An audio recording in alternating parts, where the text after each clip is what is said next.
Let's not get torched. So we make our way to the key door and to the exit. GG. Merlin, thank you for letting me know that you are lurking.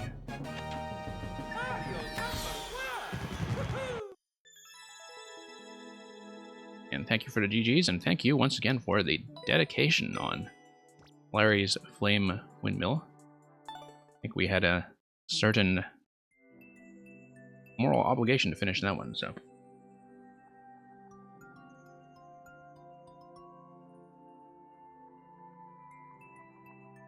Okay, we'll do a second check on its Avery.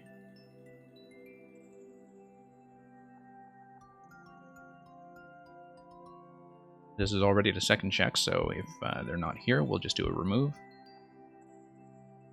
Yes, actually, it did have to be a windmill for those purposes precisely, Hyperion. That's well observed. I can't believe I didn't pick that up.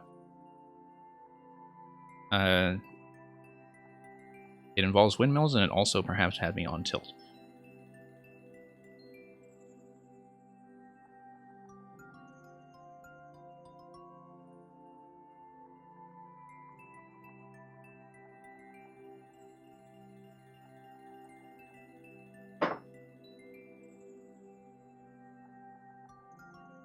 Okay, Hot Gam, you were definitely still here, so let's get to yours.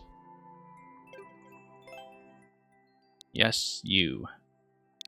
CX2, GWR. And where was I here? KKG, okay. Hey, Dish King and Logan. Logan was never taken. Thank you for your fun house of challenges. Boss takes about 40 seconds. Good luck. And record is about 3 minute 10 to 3 minute 11, so we know that there's going to be more to it than that. Ludwig's Mad Dash just came up yesterday, so it's something very new with only one clear presently. And yeah, Dish King, thank you for your code. Okay, so we just need to dodge the triple projectile.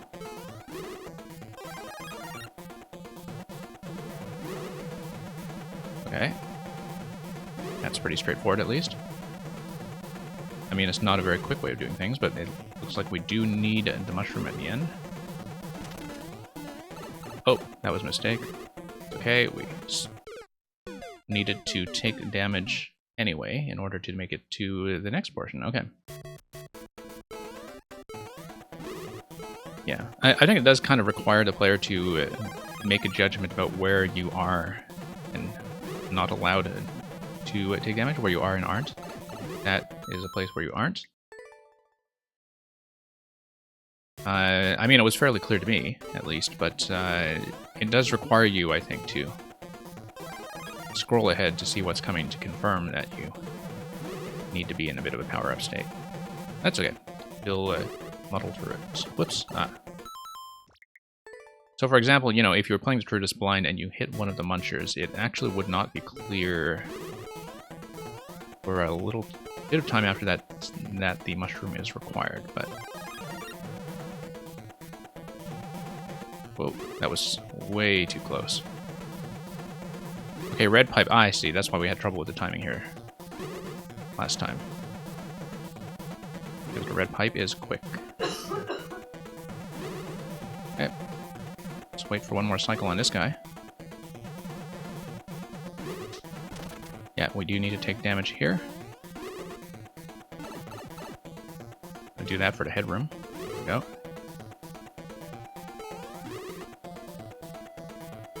Okay, down we go. Need to not accidentally cling. Try to make a jump, and then... Whoa. Yeah, red pipe is going to be a main issue here.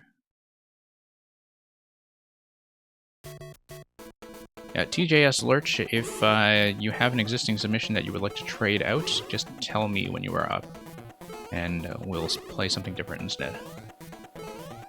You can also use the exclamation mark leave command, but if you're all the way at the back, that would kick you out, so... Or rather, if you were close to the front of the queue, that would kick you out. If you're all the way at the back, then yeah, you might as well just leave and rejoin, but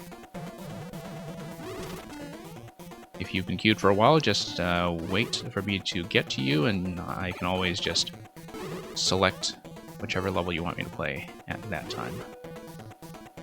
So. Oh.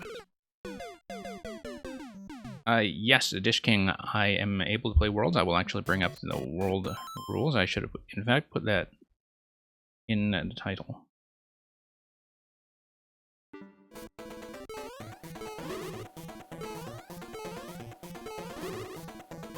But yeah, I mean, it's still based on my judgment, basically, how long I'll spend on it, but I will usually do one world at a time, and then get to other people's levels, and then get to World 2, World 3, etc. on separate submissions.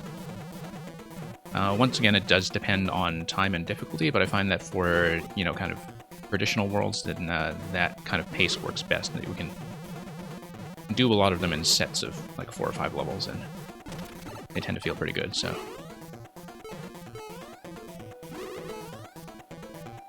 Okay, this pattern I feel is going to be a little bit tricky. I was trying to just run it straight at that point, but the timing was clearly not going to be something that works. So thank you for the follow. Oh, that's a problem already? Okay.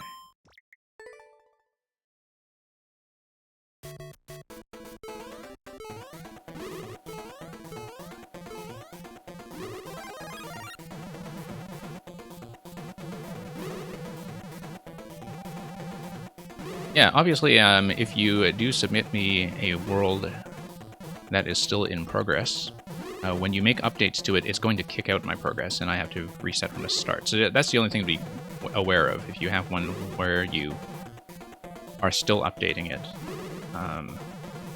that I would have to start from scratch.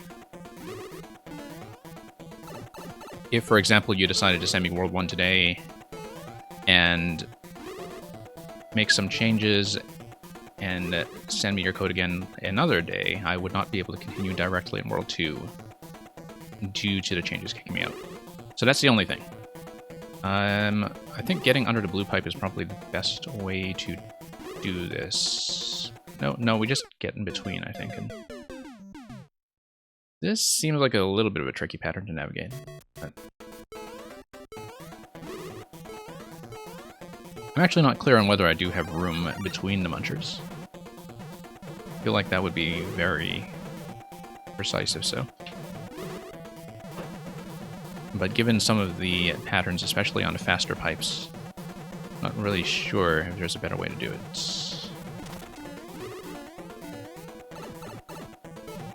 Oops. Oh, just wait under the pipe. Yeah, because it blocks the spawning. Yeah, that's more obvious than I should have taken for. Yeah. Pipe spawns are weird. That's true. I wasn't thinking about that simply because of, oh, whoops. The ones that kind of came out when I was standing beside them earlier. Because usually, in many cases, if you are, I think, directly next to a pipe while you are making contact, and then it also doesn't spawn. But the pipe spawning rules, even though they've been technically around since SMB1, can be a little bit finicky sometimes. So, Rach, I will take troll levels. I have certainly played some of them on this stream before. Because some of them can run rather long, I don't necessarily finish them in one session, so like sometimes what will happen is we'll progress for a bit to find out what we can about a level,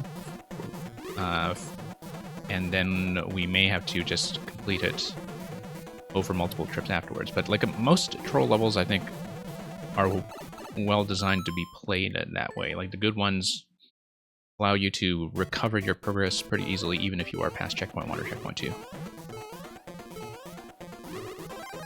So I don't necessarily complete them on one session, but I certainly do play them.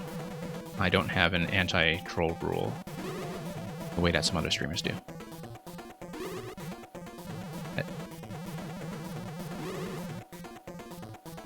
Let this guy drop. Yeah, that was not going to go. Yeah, thank you for Deserts Trolled.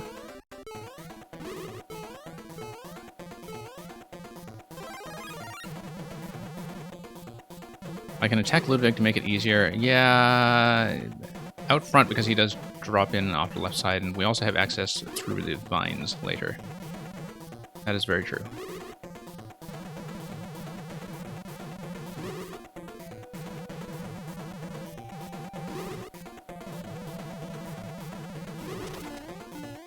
This has been a day of missing the obvious. No, this does not give you enough headroom, this sequence here. You need to take him out at the very start of the level if you want to attempt that. Whoops. That was just poor positioning. I not intend to slide quite that far. Yeah.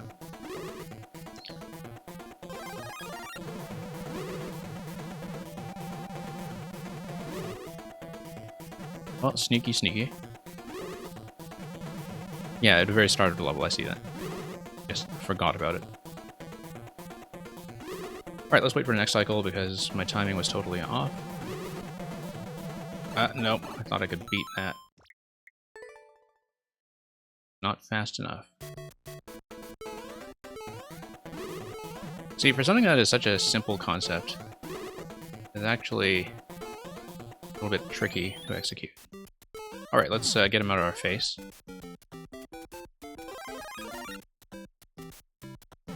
Also allows us to slide very efficiently. That's kind of nice. We'll lose the cloud by the time we're in the next segment, though, which is too bad. Also would have allowed us, theoretically, to keep the mushroom going into the next segment if we were quick. But I think you needed to find a particular pattern to do that. Yeah. Alright, you know what? I like doing it this way. It's probably not intended, but when has that ever stopped us?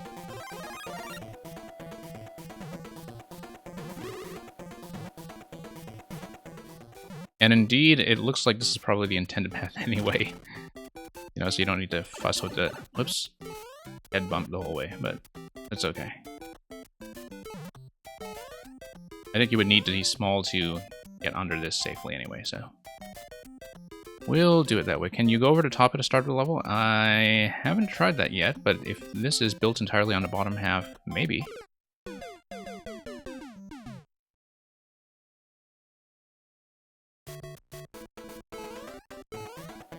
Looking at the camera positioning, though, I don't think so because of the pipes, actually. The pipes would be painted to the top level.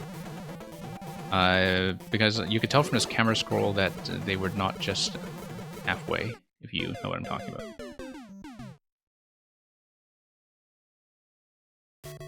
Okay, so you think taking it out to Ludwig is the oversight? I mean, I don't think it really trivializes things, but we can try sailing over the top to see what happens. In case the pipes don't actually extend that far. Judging by the camera scroll, though, I would have thought that the pipes are painted all the way to the top. Yeah, because they clearly are built up to the top half. If you want to re-upload it, do you want me to still kind of push through it and try to clear it? Do let me know. I do a fair bit of beta testing on this stream, so... tend to leave that up to the creators to decide.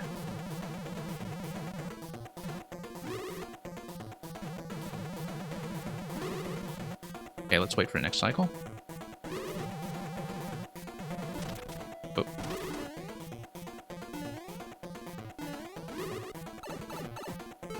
And yeah, I guess taking out Ludwig at the start actually does trivialize almost everything, so...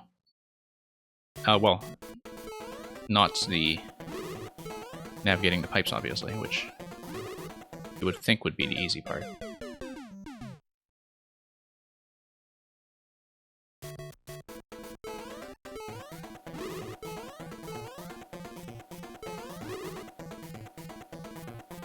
Okay, let him swing around. There we go.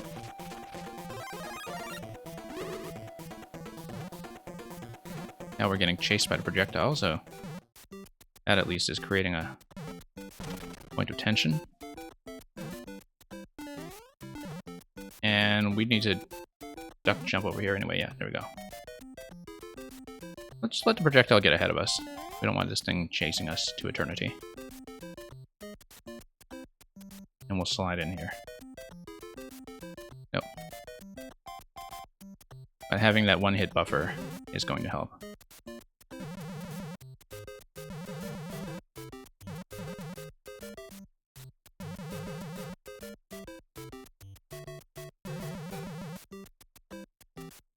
Okay, we'll just need to spend hopefully less than 400 seconds doing this.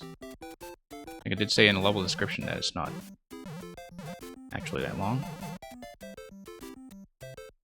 I mean, this was clearly designed for small Mario, but the thing is, even a small Mario, I think would be doing it at a very cautious pace as well, so I don't think we were actually losing that much time on it. Okay, let's not die here. Those of you who have watched me stream often know just how likely it is for me to. That was a bit of a snipe. But at least it was not a death to one of the things that would have been a disgrace to die to. Alright, let's take him out. Sneak in, welcome.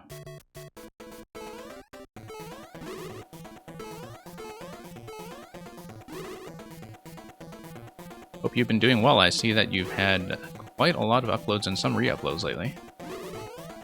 So lots for me to catch up on.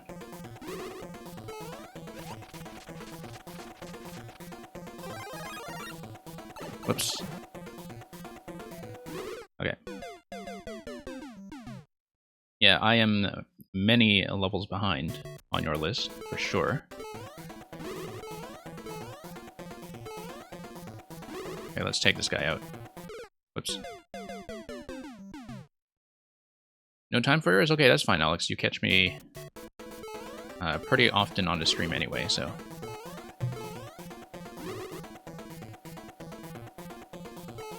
Whoops.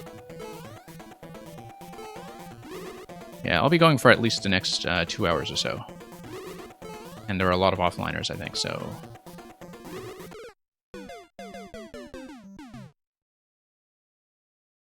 Sneakin', I don't know if the list online command is actually behaving as intended.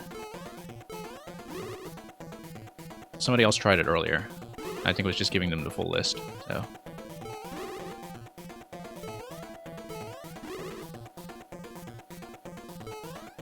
And, you know, as somebody who also streams, you know how Twitch can be a little bit inaccurate about that anyhow. Wow, it's not drifting over. The cloud is dependent on screen position, so I think I just scrolled too far to the right to position him accurately.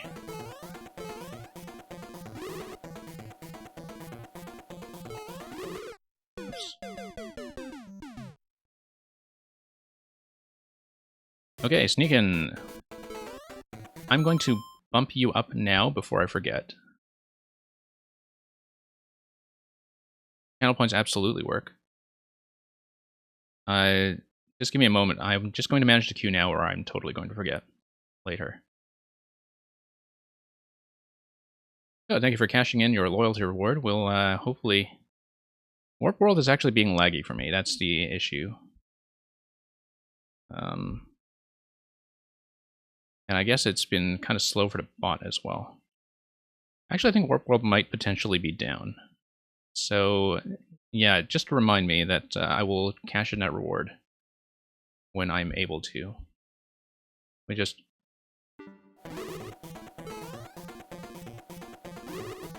Yeah. I think we had a bit of a hiccup in my stream earlier that I didn't actually detect as well. I hope nobody actually got kicked. It was before this level, though. So I saw it was a bit of a minor problem, but we haven't seemed to have connection issues since, so oops. Totally forgot to take out Ludwig anyway.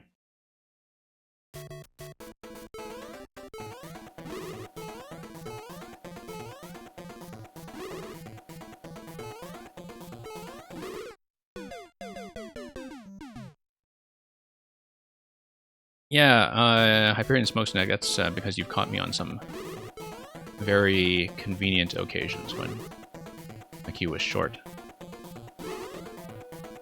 People have been sending me a lot of long levels lately, though. I went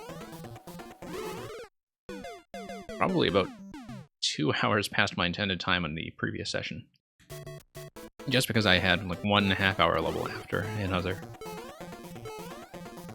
In some of them, we only finished part way. Like, we had one multi-checkpoint one where it looked like every single part of the multi-checkpoint setup would be taking ages.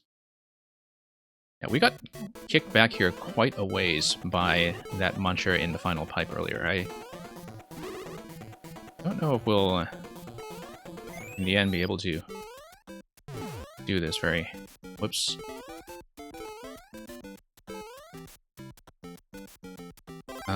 Very completely if that is not the end.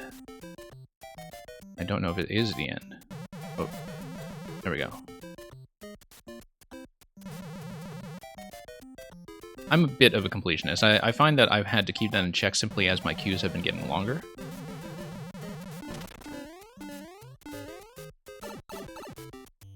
Like, I'm currently not doing sub-queues, but I feel like that's something I'll have to institute somewhat soon, just given the length of a lot of these sessions. But that's something that I will determine as we go, because I will likely be making a few scheduling changes anyway. But, you know, generally the rubric I apply is, am I progressing? Because I find that sometimes levels that are a longer experience do not quite get a fair shake in the context of viewer levels, so... And I enjoy a lot of long levels. I enjoy some very chunky experiences from time to time. But one also doesn't want to keep too many people waiting. I mean, I know it's a bit of a shock, like when people try to submit to viewer levels for the first time just to discover how long everything takes. That, I usually tell people that the average here is something that comes out to about 20 minutes per level. Now lately I think it's been... okay, hang on. Lately it's been probably closer to half an hour per level. Okay, so we need to figure out how to deal with him using SMB2. I don't know if that's a hard requirement to have SMB2 available. We see a Goomba up top. We see a whole bunch of stuff kind of clattering on the right side.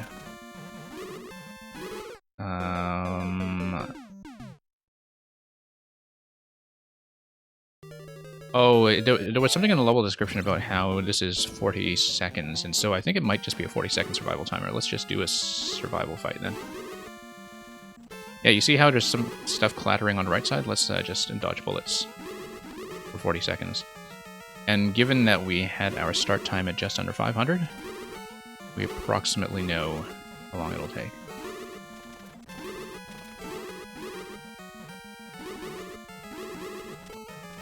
Okay. This is, all things considered, not too bad. Yeah, it is totally just an off-screen setup that kills the Goomba, gives us the key. We did not take any damage, which is great. I'm gonna pause here to wait for a muncher to shoot out of the pipe and hit us in the face, because of course that's the kind of thing that happens. Nice, it says, as it prevents you from ever taking the one-up at the top of the flag. World record, 3 minutes, okay. Well, I mean, this was only the second clear, so... I don't think there's a lot of flexibility when it comes to the time we take. And of course, we kind of cheese it in a way that you want to repair, but thank you for the submission regardless. And let's hope that Warp World is working, okay. And Sneakin', you will be next to due to the reward redemption. But I will need a moment to kind of manage that on my side, because I needed to reload my Warp World interface. I will Try to punch in that code in the meantime.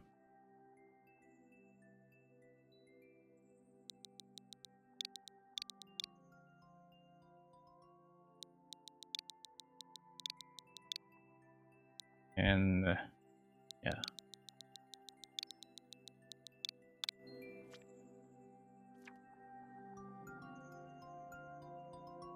I kind of wish that Warp World had ways to handle things like skips or randoms or whatever much more gracefully.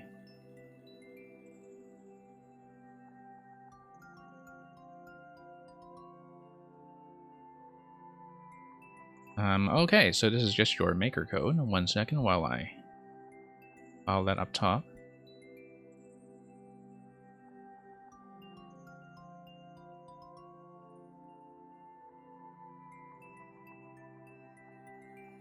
Dish King, when are you? You are... Let me take a look at the offliners. 1, 2, 3, 4, 5, 6. Dish King, assuming that everybody who is online stays online, I think you're 7th after this. I do know that some of the people coming later have some levels that are on the easier side, so it will hopefully not take too long. Choose from the top of the list, okay. I did see that you had re-uploaded Grind Central Station, which was one of the first things you had shown me. We might want to redo that sometime. Stray Frog Strut, and bring a turtle through the key door to win, be the hopper. That actually looks like a good idea. Okay, about half an hour. And it looks like it will be some kind of frog run on the water surface. You can already tell that it's going to be on the forest theme, given the pipes in the cover image. And the fact that you have to carry a shell indicates to me that we'll be holding a shell and dashing on the water surface. Shell jump, okay, well, it's got about 3% on it. We'll try it. If we're bad at it, we're bad at it. Ogner, welcome back. We were not paying attention. Okay. Oh, okay, wait, hang on. Let's try that again. Okay, fire, shell. I see. No, we need frog, right? Or where was it even safe to land here? I did not read this properly at all. Okay, so... yeah, I just need to go fast. Wait, no, hang on. Oh, I see, no, it's ice. Okay, okay. I did not even get a chance to read that the first time. Oh, I see. Shell jump off the left. 3% on this, really? Okay, I see, but it's only about 30 seconds, so... yeah, no, that was the way I was supposed to do it. And then the shell is recycled to the right side, yeah.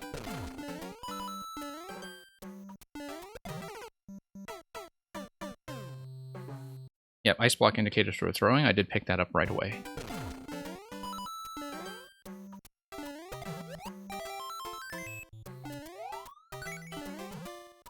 No, I needed to jump. There we go. Okay, and then we take the conveyor and then go back. Nope. Feel like that busted us, and that we actually did need to keep the frog in order to get through this check. And get through all that. So yeah, we locked ourselves. We need the frog in order to get enough height onto P-switches.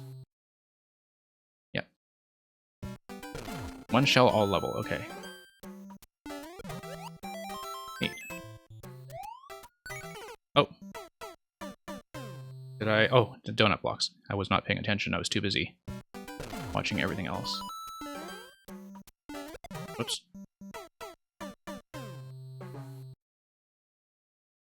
Yeah, Merlin, no problem. There was a skip to queue ahead of you anyway, and so... Merlin, you will be next after this.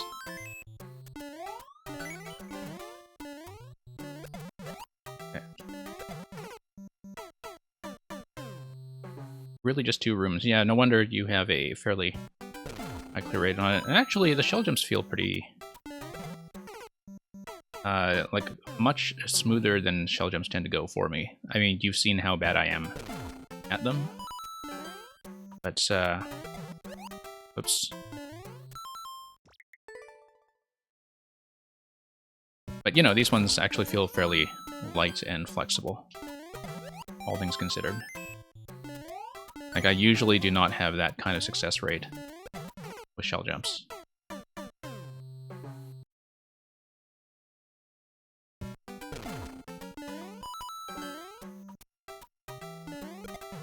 Whoops. No, I just slid all the way to the right on the ice and did not compensate for that.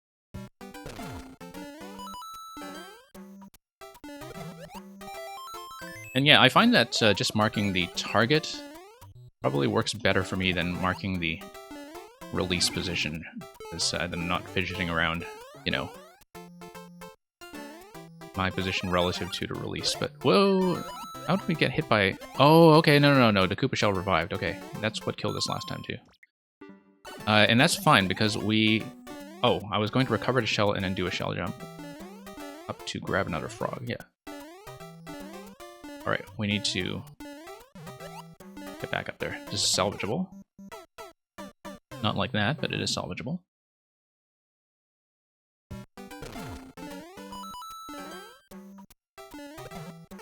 Yeah, because I find the difficulty I usually have with shell jumps is with knowing how to adjust what I'm doing.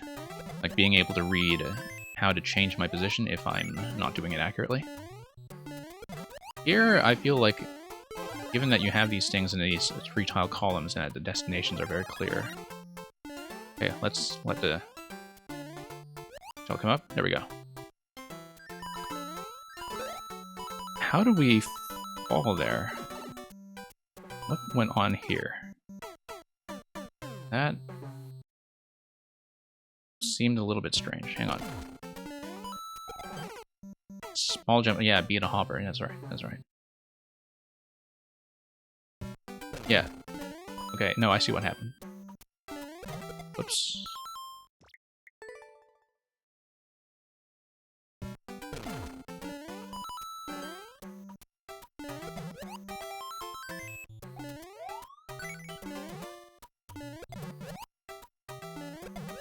Yeah, remembering to wait for the shell revival is something that was maybe not obvious to me, but should have been obvious.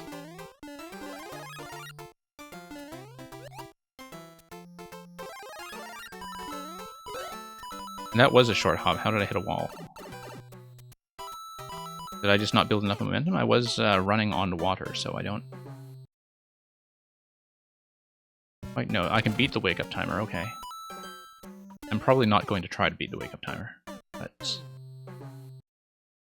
Yeah, I think I hit a bit of a corner on one of the blades when I was landing. Because you do sink a little bit, right, when you dash it as the frog suit and jump. I don't know enough of the frog suit to really have an accurate reading of this, but...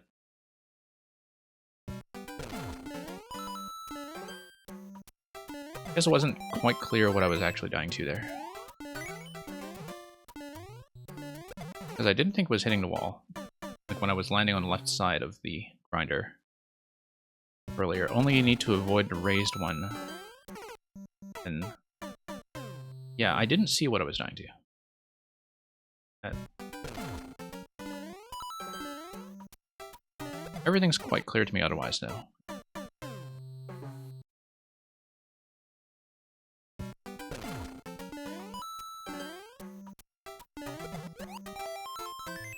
Okay. Yeah, no. That was just a little low all around. I think I can get that down reliably. That first one is feeling pretty smooth, actually. Whoops. This one, I think I'm just releasing too low. Yeah, I also like the shell return. Just adhering to the principle of only preserving that one shell, which is a bit of a theme today. We also had a do the whole level with one shell level earlier. It was more of a light puzzler. So, whoops. Okay, shall return. We will actually use that.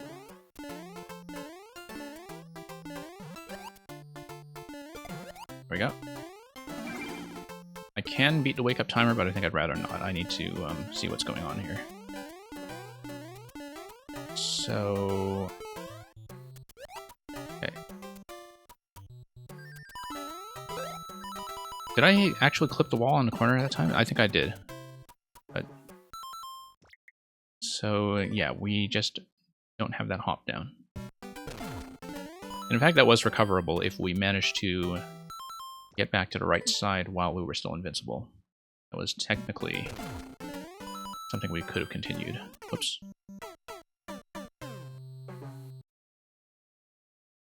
You think you put donuts there to make the player hop? Well, donuts here, yes. But after the landing... oh, I see all those spike blocks, but that's on the bottom track, though. Whoops. I wasn't even watching my position on the screen at all that time. That was awkward. Yeah, I know it's supposed to be a short hop, but I think I'm just clipping the corner on the pipe every time. Okay. Okay. Let's let it wake up. I would rather do it safely.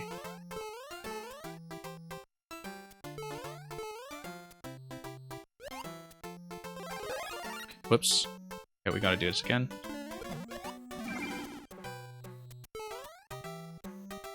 Here we go. Oh, that was a mistake. No, you needed to... okay, hit that with a frog, hit that with a frog, jump up with a frog, and then shall jump up to the P, switch door. Yeah, I know how to do it all. We had a little bit of an issue jumping out of the water there, but that is something you need to know how to do for the rest of that room, so... yeah, I was definitely standing a little bit too close in some of the earlier attempts. Let's let it wake up. I do see that I can beat the timer, but...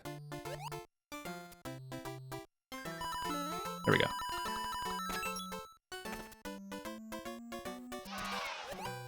Okay.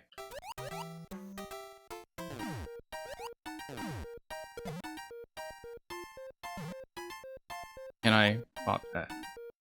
Uh-oh. Whoa! Yeah, that's... we should not have hit both P-switches. I should have saved the second P-switch for a second attempt. I don't know why I tried to take them both. Considering that, you know, you went to such lengths to nerf the difficulty by giving me a second chance.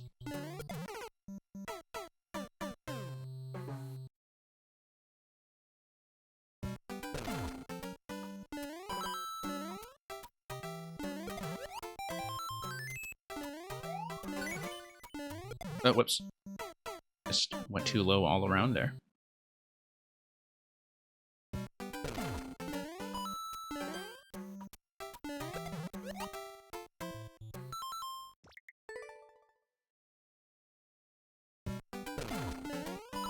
But yeah, as far as the actual shell jump element of this level goes, it doesn't feel that bad at all. And I think part of it is that it's very generous about where you go after you make the bounce. Like, you have a lot of headroom to control your aerial position, so it's not like you're... whoops. Very constrained by where you have to make contact.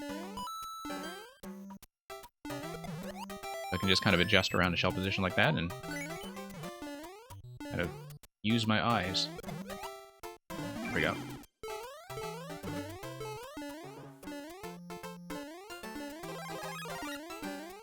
Let's let it wake up.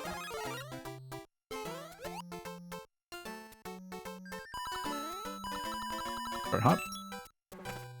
Okay, we only need one P-switch.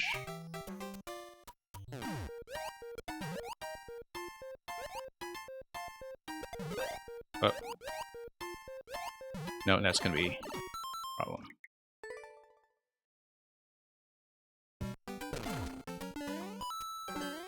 Yeah, just need to figure out what my release timing should be after I hop out of the water.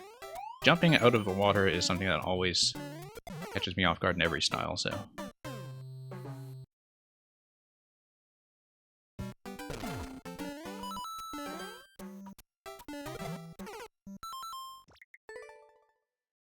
And yeah, I see the clear condition does enforce that you can't just take a hit there and do the last shell jump after activating the P-switch, just as a normal Mario. I don't think you could make the height anyway. You do need the full height of the frog suit. Whoops.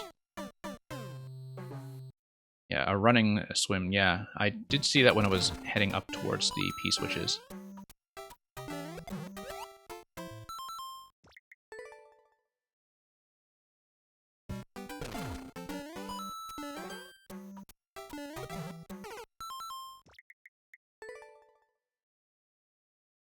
Yeah, it just takes a while to familiarize yourself with a lot of the frog physics, I think. I find it's the same way with the new version of the P-balloon, that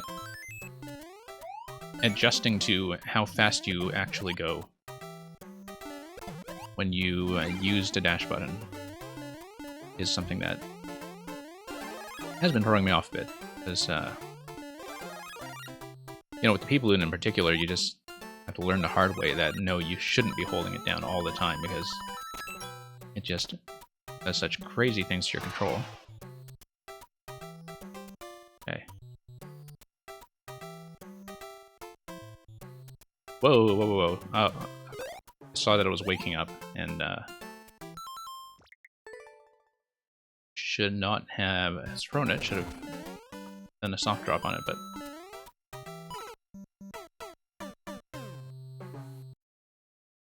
But yeah, I was just talking about the sort of awkwardness of doing the running swim, and of course that was a bit of a self-fulfilling prophecy as we got to that point and completely missed a P-switch over and over.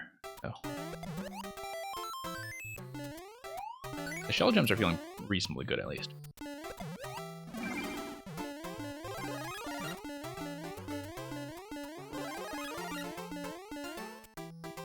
I think the other thing that makes them feel a bit relaxed is that you don't need to gain that much height off of them. You need to gain height that you would not be able to have without the shell. But if you bounce on a shell a bit low, as I did there, that's really still viable. And yeah, you can see that when I do the shell jump, you know, I actually clear away above these donut blocks by more than one tile. There we go. Hop, hop, hop. Oh, no, no, no, no, no.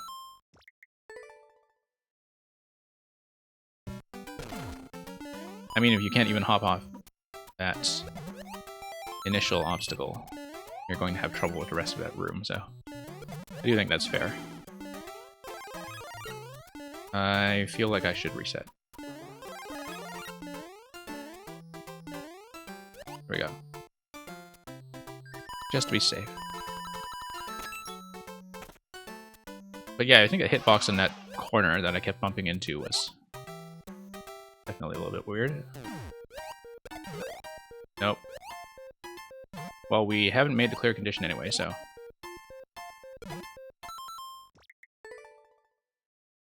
It's okay, almost got it. Oh, thank you for the submission of the maker code.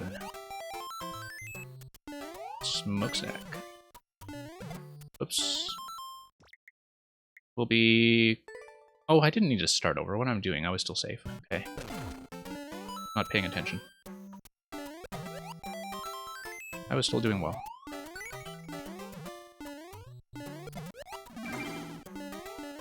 Yeah, clear condition is to remind the player, and it's also something that I think adds a bit of clarity in terms of telling you there's not going to be a checkpoint.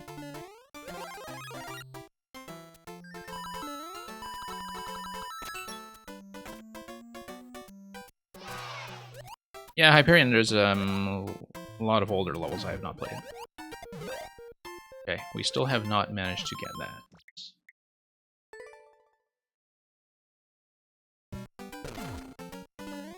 I think part of it is I do feel a little bit of time pressure to kind of toss the shell before to wake up. And when I do that, hey, let's see if we can actually beat it this time. Yeah, shell is going to shake, shake, shake. And it is actually going to reset. No, too low, too low. The throw is clearly too low.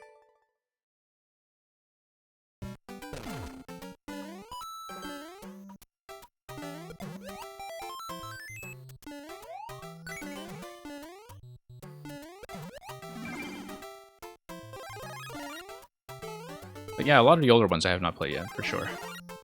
So. Let's dash, dash, dash. Thought I would clip that again, but thankfully made just enough of a last-minute adjustment. Okay, we are safe at least. That's important.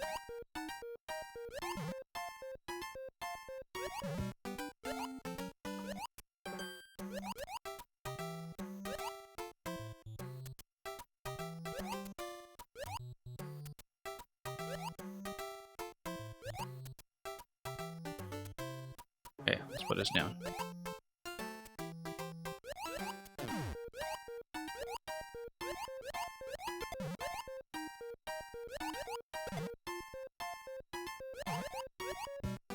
Okay, we have lost our opportunity there, but I'm just going to try to practice this jump anyway.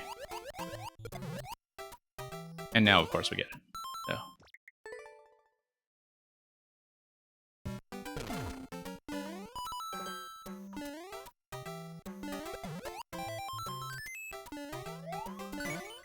Okay. This is feeling more consistent anyway. Let's try to run it. Nope. Yeah, when I do clip the corner like that, I feel like I can't necessarily see that I'm doing it. Took me a while to figure out what was happening. Like, barely scraping your forehead against that thing.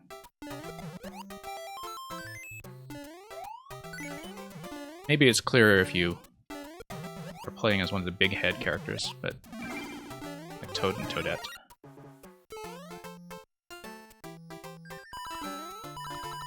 Wake up. Okay. Yeah, I know I can do it.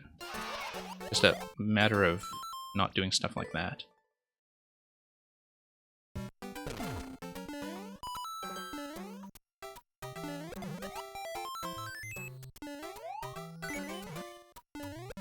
Oh, whoops.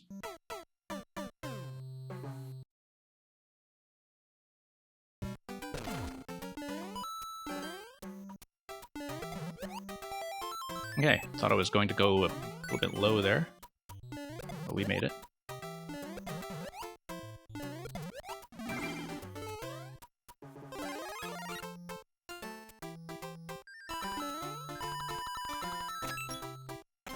Yep, beat the wake-up timer. Nope. Nope.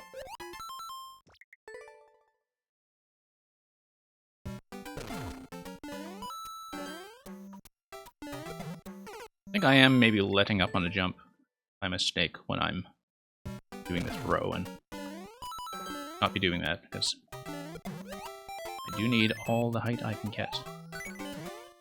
And that obstacle, whoops.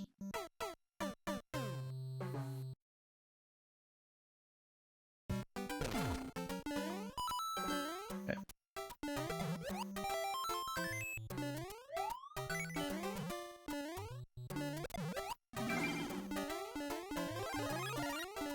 It's not actually that tough. I am just failing on some easy stuff every now and then. That's... Now, you see, that time I didn't feel like I clipped it at all, but maybe I clipped it on my feet, like I landed a little bit early.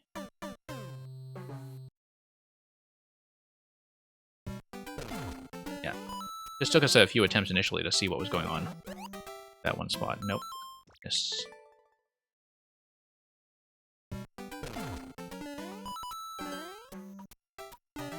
Yeah, I feel like the length is fine, you know.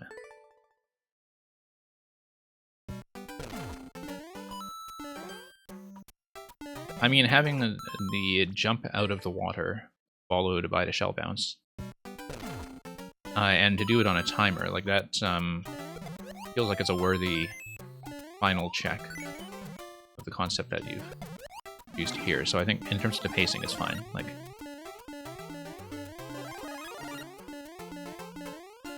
you know, each of these jumps feels quite different. And also trains you up for the next one.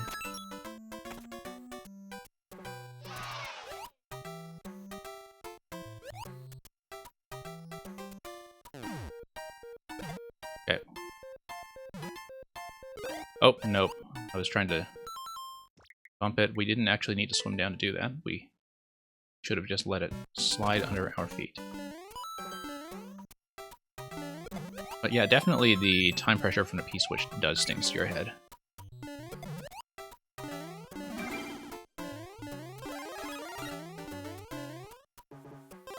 Yeah, we dawdled a little bit, so let's take this out. Now, you see, I think it was my feet that clipped that time, and I could not actually see that.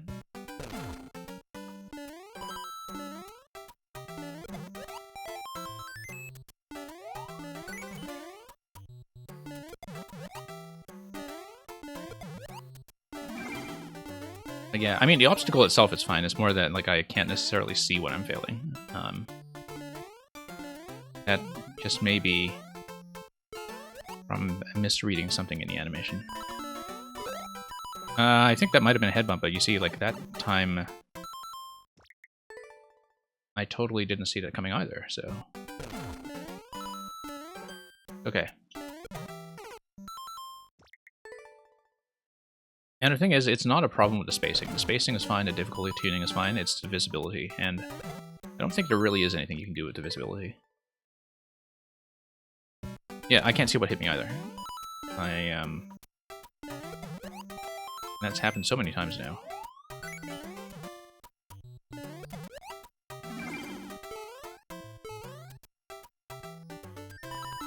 Oh, whoa, whoa, whoa, that was not what I wanted to do.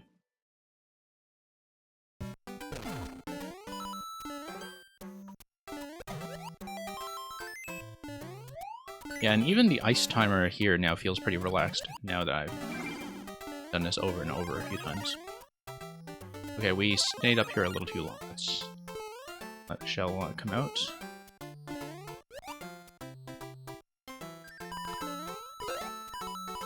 I wonder if I'm not building enough momentum at that point.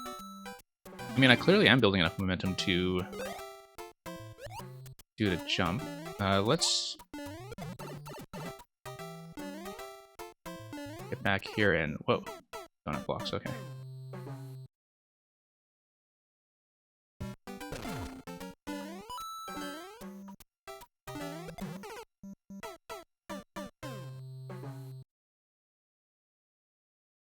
Yeah, it is like I'm dipping below the water, and I wonder if it's something to do with the momentum I have.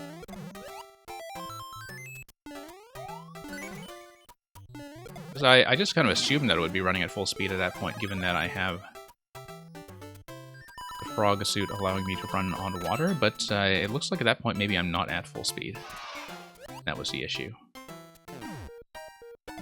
Oops.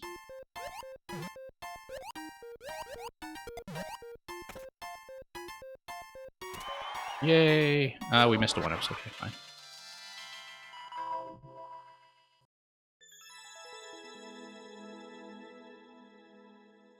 Yeah, holding left was not the issue. I think there was something to do with the wind-up time going into that dash. Like, if I was dashing right from the edge of the conveyor belt. I'd have to look at the footage afterwards to see what was going on, I think. But it might have been something to do with the dashing speed.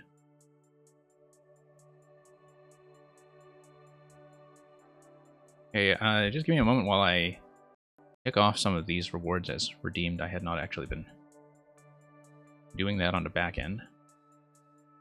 And yeah, thank you once again, Sneakin, for dropping by and skipping the queue and displacing everybody who's been waiting so patiently.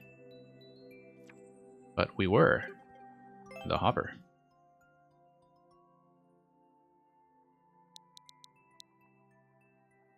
Yeah, I do need my own GG emotes. Like, this stream grew faster than I predicted in terms of my need for emotes. I did not prepare for that at all.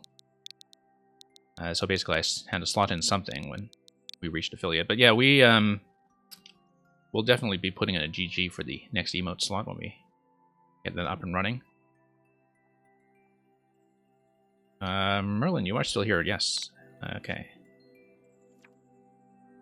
Now, it looks like our progress through your world was reset. I do not see the balloon there. And we had played a lot of the early levels, so I think you probably just rebuilt something. So, well, it looks like we had played all of these, but, oh, I guess you changed your world, and when you changed your world, it kicked us out. So, we'll just start directly at 2-1. You've made it into the desert to explore some more. Coins are not required.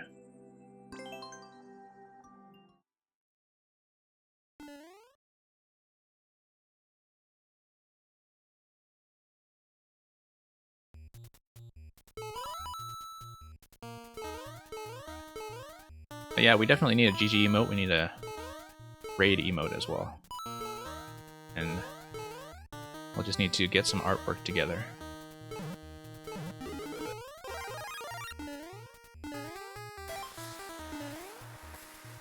Okay, we'll take the coins. We might as well sneak in under here to see what's going on.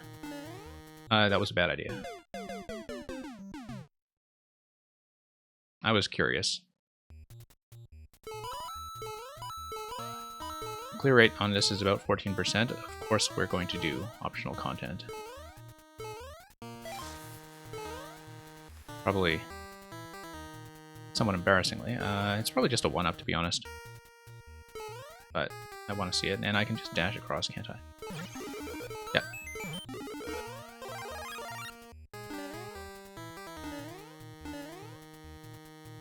Also, you will notice, so Merlin's World 1, for those of you who have seen it, was entirely themed around piranha plants.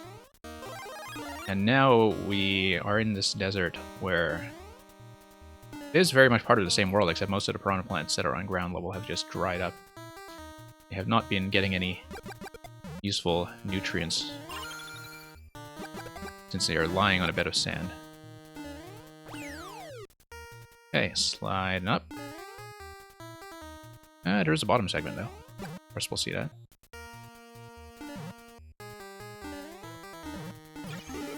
One up. There we go.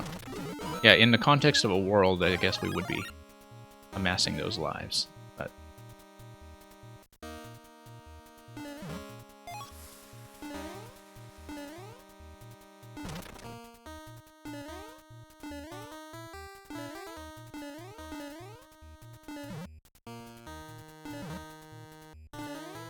Yeah, at some point when you're actually... I don't know if you're finished with your world or if you're adding more, but when you are finished, we'll have to give it a proper playthrough. But in the meantime, we'll do one level at a time, and here we are. Oh, we totally missed one coin. Should I go back and get it? I feel like I want to go back and get it. Unless we missed it very early. Of course we're going to explore. We do that kind of thing. Whoops. Where on earth did I miss it? I feel like I was pretty thorough. Not here. It was not here. Oh, this is kind of gated. Okay, so we might have... Oh, you can't get it after CP. Okay, that's fine.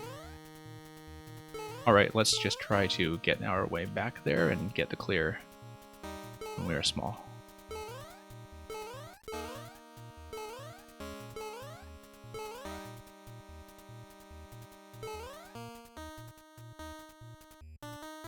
Well, at least this way we get to see what the level is like when we can't just blast everything with fire. Okay, sorry, checkpoint. Won't be able to see you this time. Right under the checkpoint, okay, yeah. Oh, we'll mark that as a win, so thank you, Merlin. I see your World 2 has pretty much come together. I don't know if you're still working on more. Yeah, you got World 3 starting up now. Oh, lots more to come.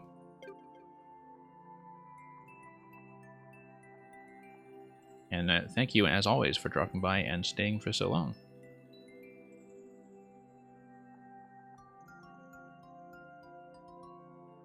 Now let's see if Warp World is going to respond to either of these. Oh, it's just being laggy, okay.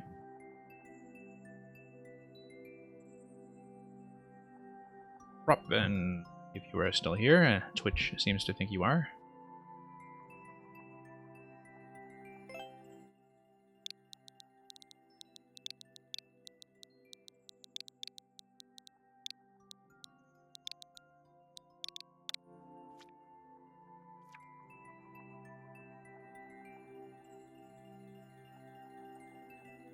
Yeah, we've still got a pretty decent number of submissions coming our way after we play ICU, so I'm not closing up yet. We'll still be on for some time, but probably closing off to submissions somewhat soon. For those of you who are new here, when I do close submissions, I do try to get through everybody who is already in the queue, so it is worthwhile to stay.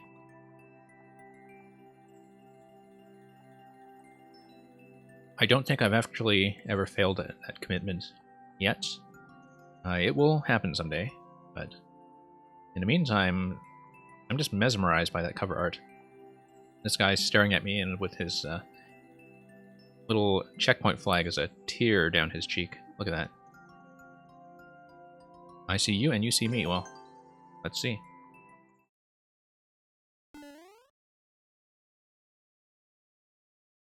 Yeah, E.T. is phoning home. Okay, this looks like a shell ride. Yeah, we should have followed the coins.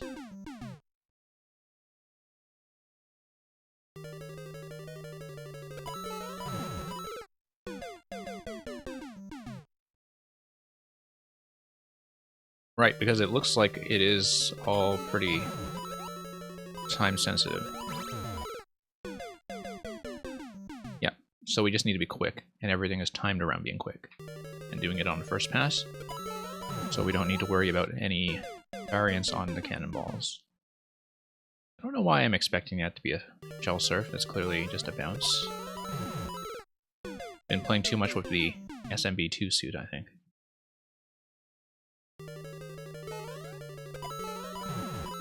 Oops. A little too far forward. But after that, everything is pretty crisp. Yeah, we're just landing too far.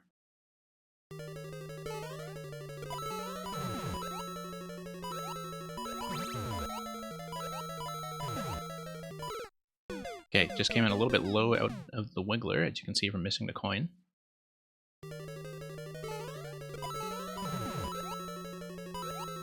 I actually kind of like that it's very minimally indicated.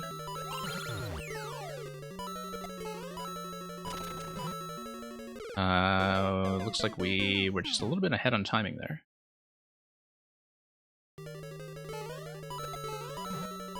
But maybe because we had spawned the dry bones in already, since we were a little ways past a checkpoint before we hit the shell. So I think we spawned the dry bones with a slightly different timing than we would otherwise have had. We just needed to make a nice, ambitious jump there. Thank you once again, Merlin.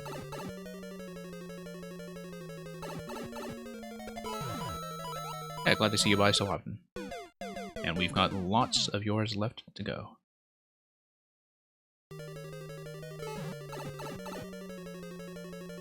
But yeah, that was the I checkpoint.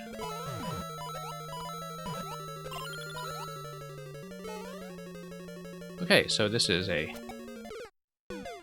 yeah, actually we should have just snuck under and run to the pipe.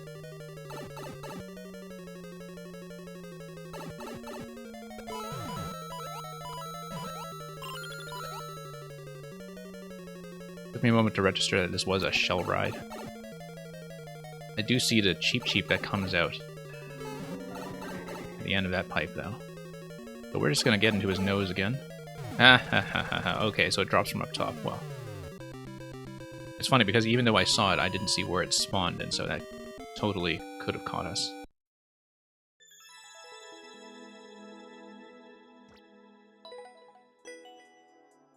So yeah, we basically went in the eyes and out the nose, which was an experience that was much like that sounded. 3% on this, really. That surprises me. I found it fairly gentle, so. But yeah, really nice. Just a very simple series of concepts that was very clear to read, but was kind of wrapped around this central theme that makes for this lovely piece of cover art. And yeah, thank you once again for submitting that.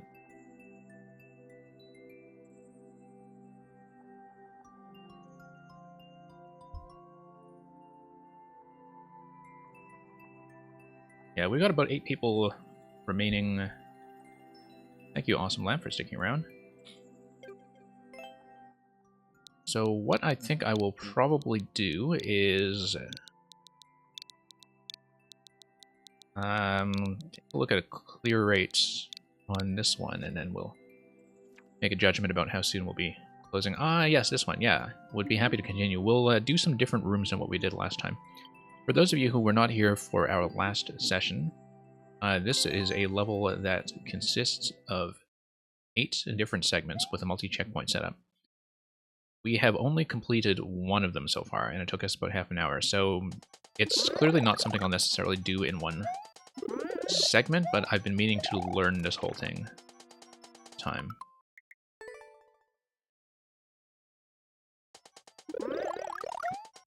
No, I don't mind playing this. Oh, and I could play your world instead, but yeah, no, that's fine. I don't mind playing this. We needed to learn some of the other segments anyway, just to see the content we had not seen. We needed to spin jump on top of that to break it. Spin jump on top of that to break it, and spin jump onto the left side after that. Whoops. And then, yeah, and then up, and then to the right. Oops.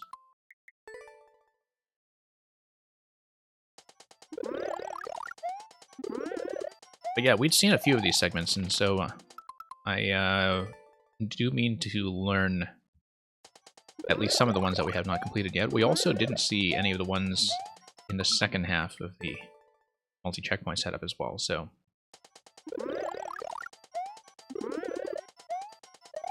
We'd only really even looked at half this level. Whoops. Too late.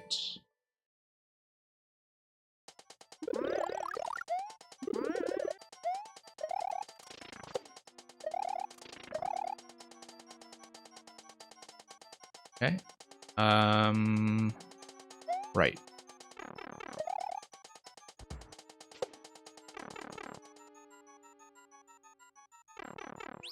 Yeah, so it was the top room that we had previously done. This one we were quite close to finishing, so we'll try to do that one.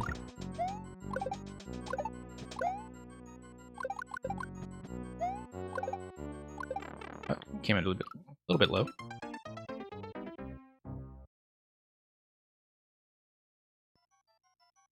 Yeah, this one is Collection of Kaizo, if you're wondering.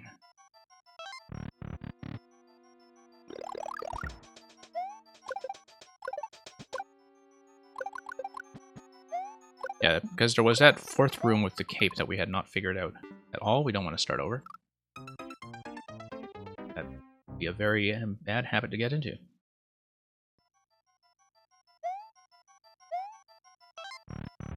And despite the Kaizo descriptor, they actually are at a medium difficulty. Like Sneakin', it's very much similar to your level of difficulty in terms of being, you know, like the individual segments are kind of in the 1% zone or so, I would estimate.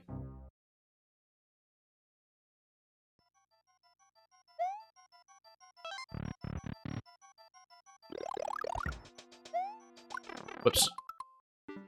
So we are basically doing, you know, a suite of levels that we are learning one at a time. They just happen to be wrapped inside one level. Yeah, very like Kaizo.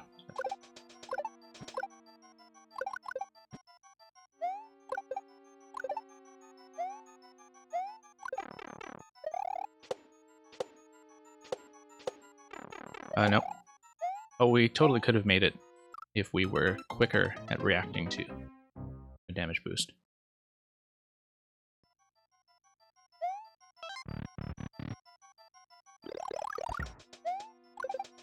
Yeah, and I like how, as you can see from the checkpoint room descriptors, that each of these sub-levels are pretty much built around two main elements, and that those main elements differ completely.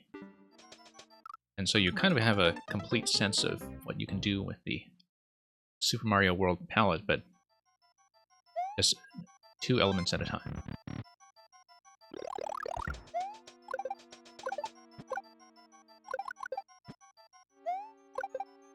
And with no repetitions as far as I can see. Still have this habit of pausing and thinking that I'm going to hit start over.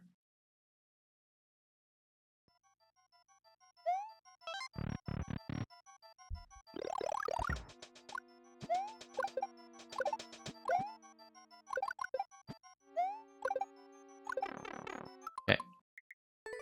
No, oh, I did it. I did it. I can't believe I did it. Hang on, it seems like we might have a bit of a network choke anyway. Is the network holding up fine? I seem to have a bit of lag on my end. I don't know if that's coming through. Yeah, let me know if things are working. This room at least is easy to get through once you have seen it. And yeah, it's allowed us to survive what looked like it was a lag spike on our end anyway, so it's okay. Really do have to break that habit.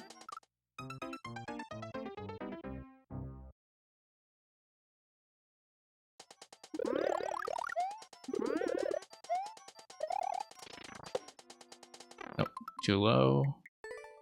What did I say about breaking that habit? It's okay, we're in the first segment. Could have been worse. We could have been several segments into a serious progression run with most of the coins collected, and that would have been an absolute disaster. But this is just a learning run, and so we'll just take that in stride.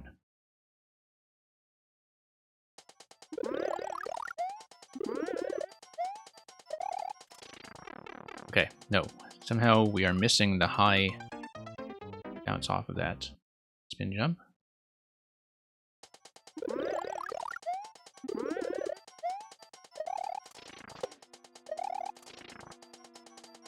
Okay, there we are. Yeah, I do find a damage spot there to be maybe a little bit weird, but it's clear what to do when you see it, at least, and that's the important thing. And I suppose it's there to enforce losing the mushroom before you get into the main segments. Okay, we have to lose here. Yeah, we were pretty close to getting out of here. We were just not taking full advantage of the damage boost at the end. Nope. Loss.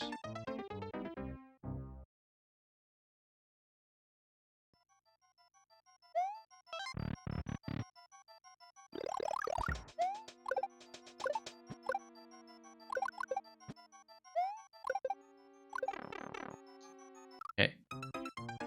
An accuracy issue there. Given that even learning some individual segments on this level will take some time, I will be declaring last call at this point. I will be closing the queue after a few attempts. Everybody who is already in, I will get to you. So do stay online, and if we get some easy levels that allow us to finish ahead of schedule, then we can take some at the end, although given the size of the queue at this point, I doubt that will happen. Oops.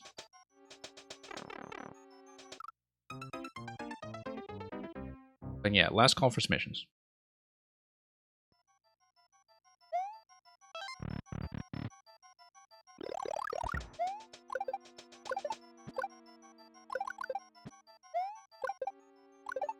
Okay.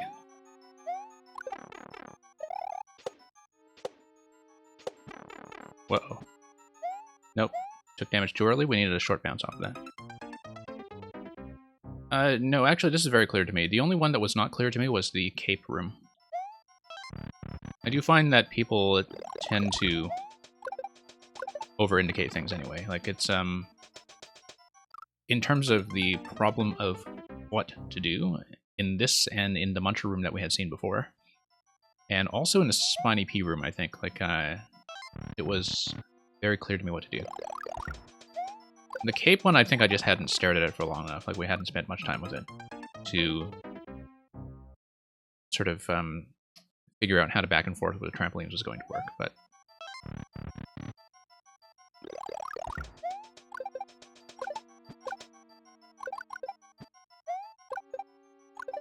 yeah, for a first effort at this format, I think this is actually pretty tidy.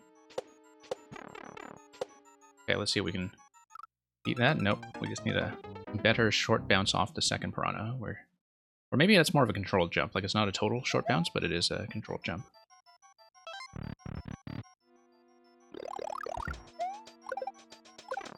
Nope.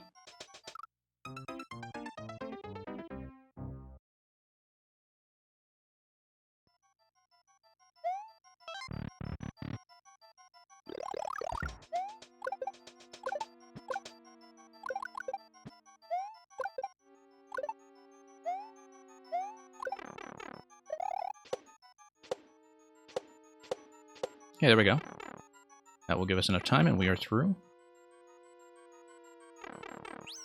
New territory for you? Yeah, that's perfectly fine.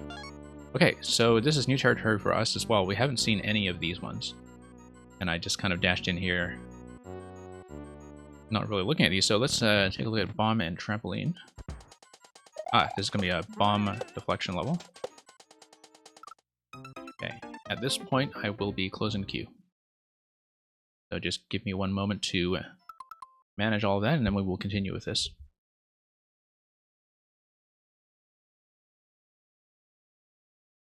So yeah, thank you once again to those of you who have submitted so far. Once again, if you are already in the queue, please stay and you will be played.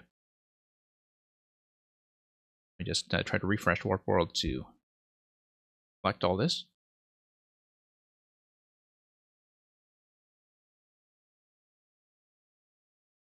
And yeah, we got time to hopefully push through a few more rooms. We started working on this one, so let's stick with it. Oh, thank you, Rach. Thank you for dropping by. Hopefully we manage to get to you next time.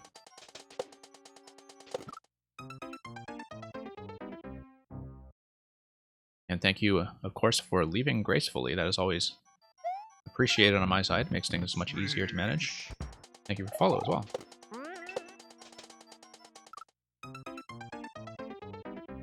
Uh, 2020 the dude, we did just a close up, so I don't know if you intended to submit anything. If we have time left over at the end, I can take more, but oh, I have to update my stream title. It still says open. Just one moment.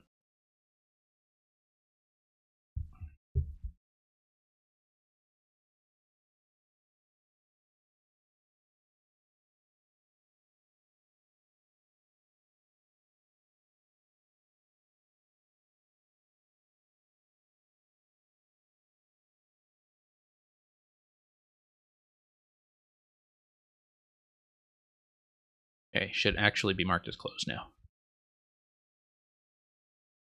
Otherwise, that would have been false advertising.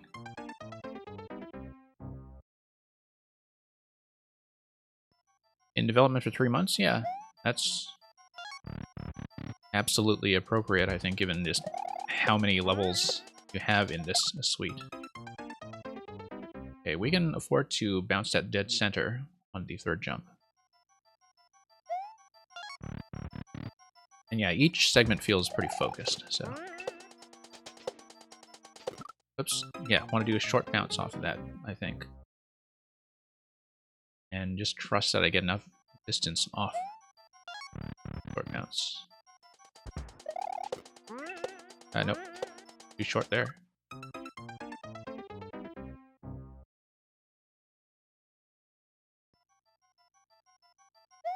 Yeah, we will at some time have to play your world to see what your more classical setups are like. But, whoops. Okay, I want to do a full jump there. And that would hit the bomb, and then... yeah. Okay. 3 days to clear check? I can imagine.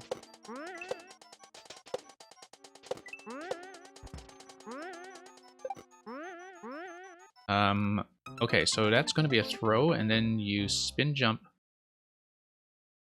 off of the bomb after you throw it. Right? Okay. I think that's what's going on.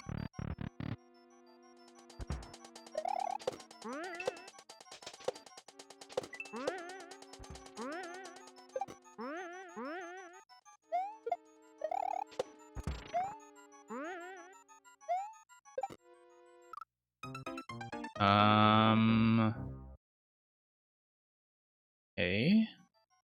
Trampoline and boost deck there. I guess it just needed to be a straight fall. Whoops.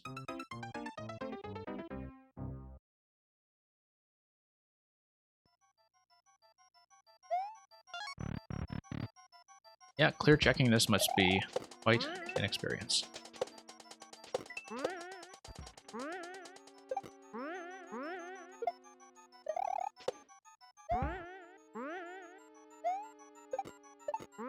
Ah, I see, okay. No, just short bounces and then we ride the belt. Or do we just drop? Oh no, I think we just drop the bomb and let its momentum carry it to the belt and then we go over. But I haven't had time to really read that yet, so we'll just look at it properly when we get back to it. Nope, that was a mistake. Yeah, amazing how those things will come with practice.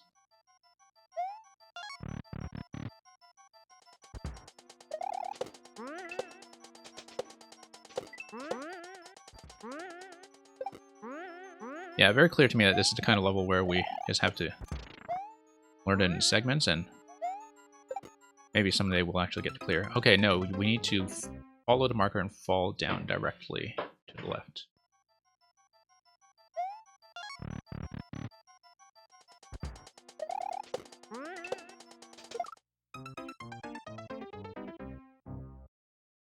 Yeah, individually these segments are kind of exactly the kind of difficulty I can manage. There's some Kaizo stuff that feels much less manageable. Everything here I fundamentally feel like I can do, which is good. Doing it all in a row, of course, is a totally different challenge. Oh, just missed, okay. Yep, no, I see what was supposed to happen there now. That was, as I expected, you just need to run down, let the bombs drop naturally, and catch it on the other side. Yeah, low bounce for that one, I do see it. I do see it.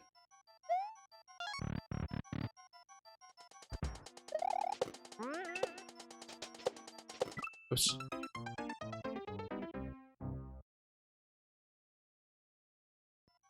Yeah, and I do like how these levels just allow you to focus on an element at a time. 2 elements at a time, I guess, but, you know, an interaction at a time. And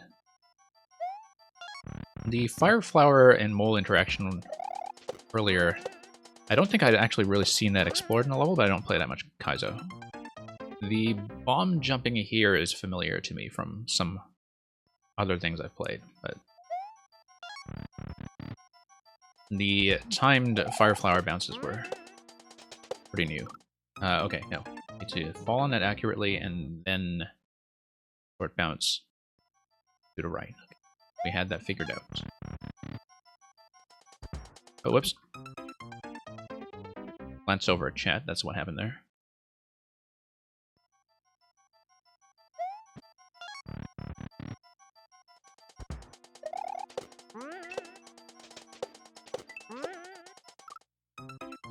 Nope, needed a bit more height and momentum there.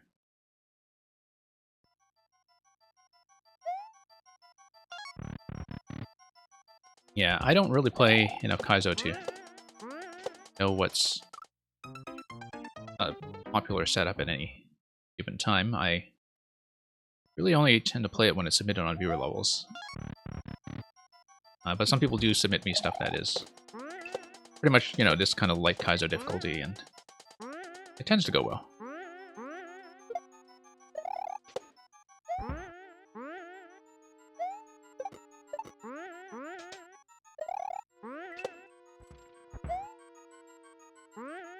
And there we go. Pretty simple. That's 2 segments down. Let's do this one. Hopefully, I can finish a third. Whoops. Yeah, so this one is where you trade between normal jumps and spin jumps. And you just have to have very good instincts about, well, reading the markers accurately and also reading a stage accurately. Oops. Being on a P timer doesn't really affect too much there. I could have made that correction.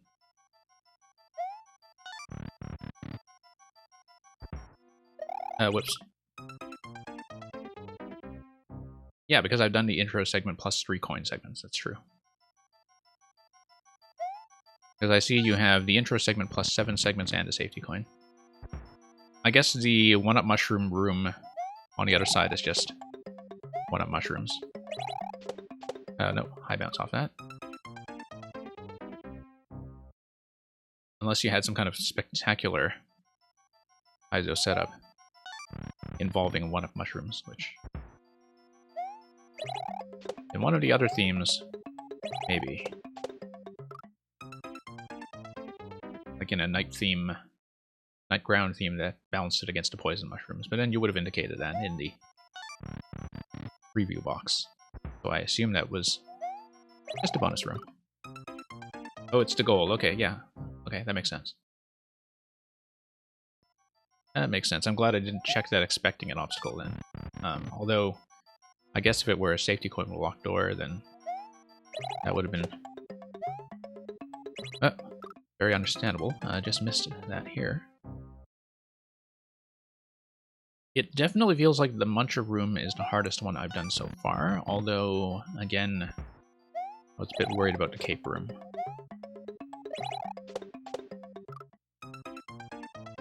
I just have to be very quick on your feet here in terms of switching between different kinds of jumps as well as different lengths of jumps. So, the actual technique is not hard, it's more just kind of mentally swapping in your head fast enough to read the level.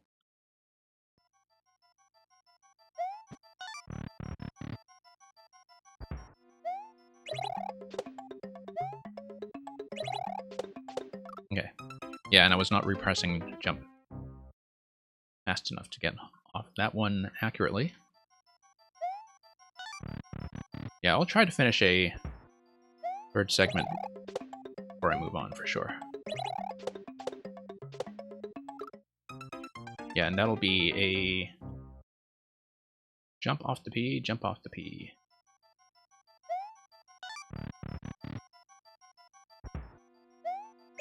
But yeah, I wouldn't worry about the clarity of the indication. I think it's been a very readable level so far, and sometimes having too much indication and make a level less readable. You know, a little too visually noisy, whereas this, I feel like the flow has been very clear. Nope, just a little too far in clipping that, but so far that one's been going well.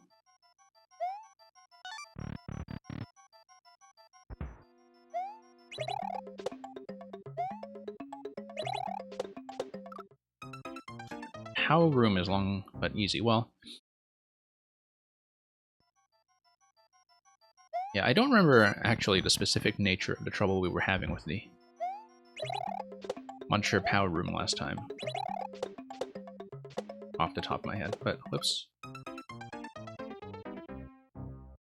Now, we don't need to worry about POW timing, or P timing, rather, as we move up, simply because we are hitting so many P switches. Just need to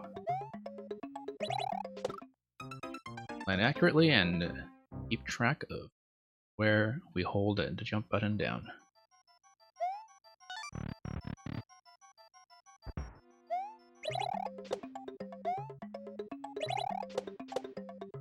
Okay.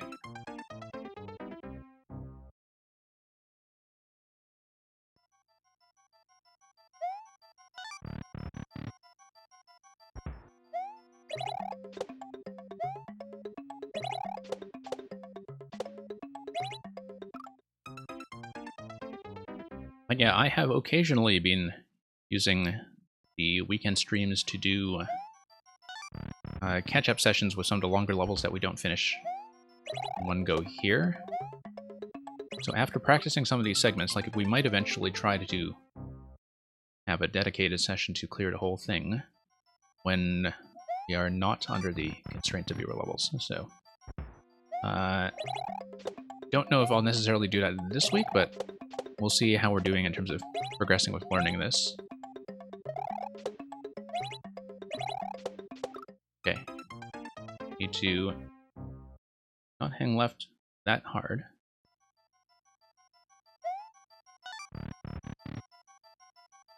Yeah. Like, this is the kind of level where you do need to practice it in segments just to see everything. So,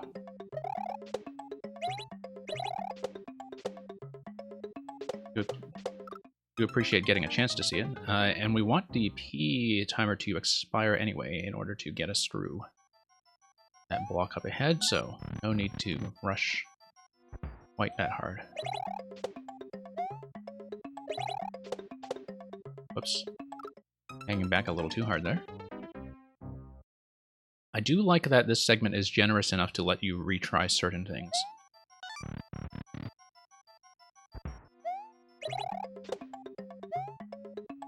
You know, there are certain places where you can miss the first time and then make a second attempt at the appropriate bounce.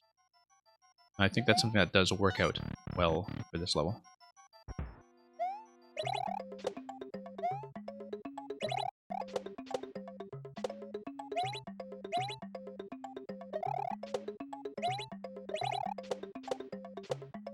Oh, whoops.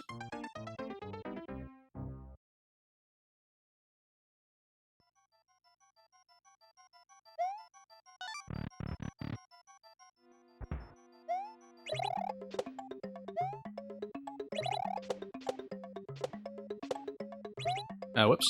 Came in a little low.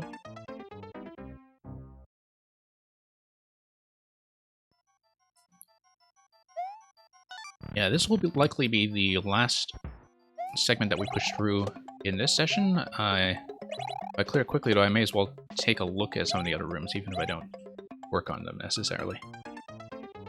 So we can have a complete picture of what lies ahead in the remaining 3 after this, I guess.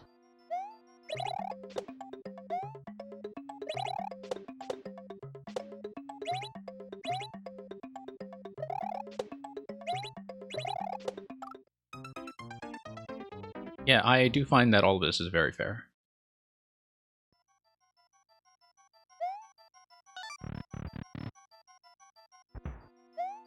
I mean, I am definitely somebody who is not a Kaizo player per se, but all of these individual segments are well within the range of what we pretty regularly cover on this stream, so.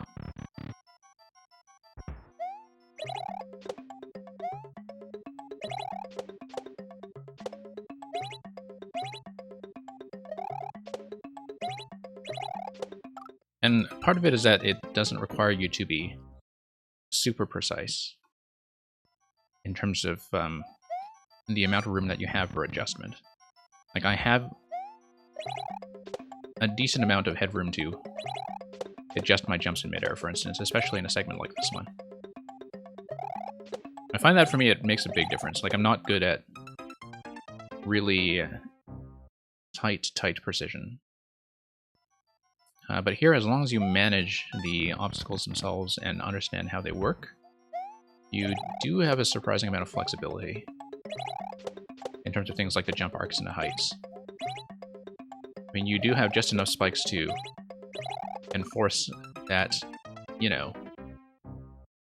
on a given obstacle, you will need a certain kind of jump. But if you know what type of jump you need, executing it is not as much of the barrier. And so that's much more my kind of thing, to be able to solve things by figuring them out. I'm not really that keen on pixel perfect anything, like even if it's just the non-Kaizo stuff, but I think when it comes to precision, Kaizo might actually be more interesting, because at least you can see some technical tricks in the setup, right? But, you know, levels that are just dodge this weird hitbox, I think are...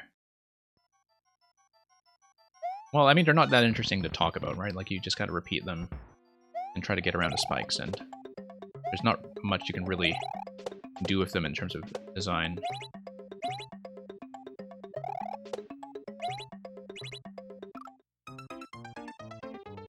And so the ability to progress through a level by thinking that I'm, you know, mentally figuring it out a step at a time, and figuring out in a way that makes each obstacle more consistent, I find that to be a lot more satisfying.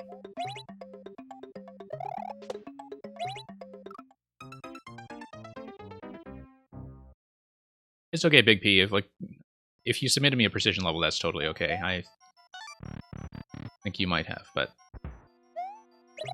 I'll still play it. And I've seen some good ones. I don't want to make it sound like I never enjoy them. There are definitely some that have shown me some interesting things. Oh, I'm talking about your level? Oh, maybe so. I don't know. I haven't seen whatever you submitted to me today, so... That's okay. I mean, you know, every kind of player has their own preferences when it comes to styles that they handle better. Like, I know some people who absolutely cannot take puzzle levels, much less troll levels, because they are more adrenaline-based players that kind of need the excitement of nailing the jumps.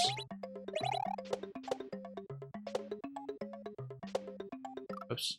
A short bounce over that sequence. Since you learned a pixel setup with 1 gap spikes, yeah, I mean, I feel like I've seen enough of them that I should know it by now, but lack of practice as a player, I guess. On-screen precision? Okay, well, hopefully it'll be interesting. I mean, you know, people who take precision seriously as designers, like, they still manage to do some pretty good things with it, so...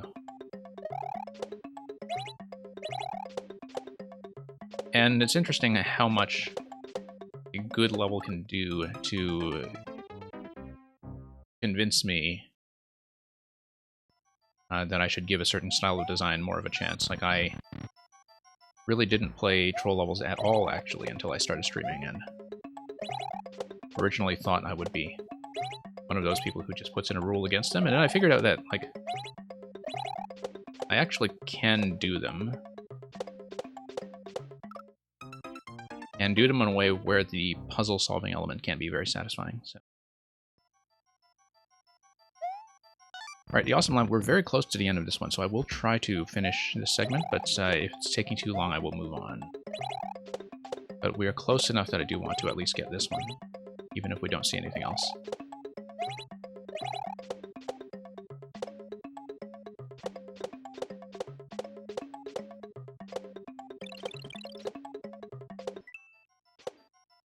Oh, I need to beat the P-switch, okay. I should have seen that, in fact. I just didn't think about it properly. That's okay. We had the timing down, we just needed to not choke.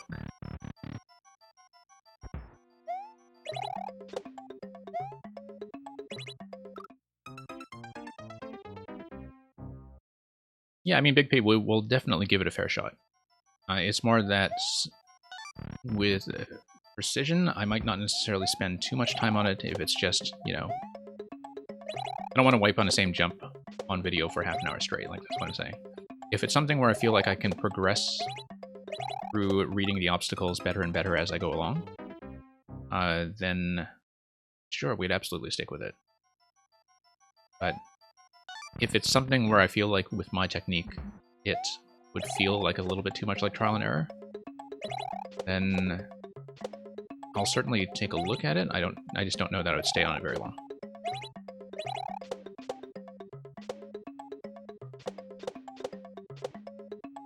Okay, we're too slow. Too slow. The timer is somewhat generous. It's just that we do need to make that accurately.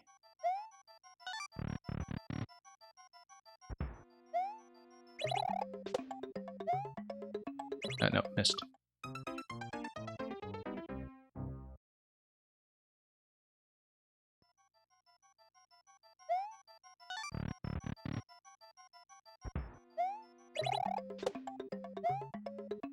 Oops.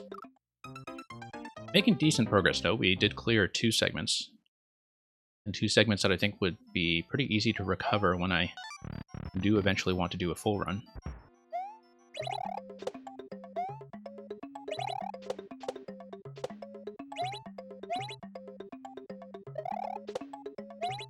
Oh, missed.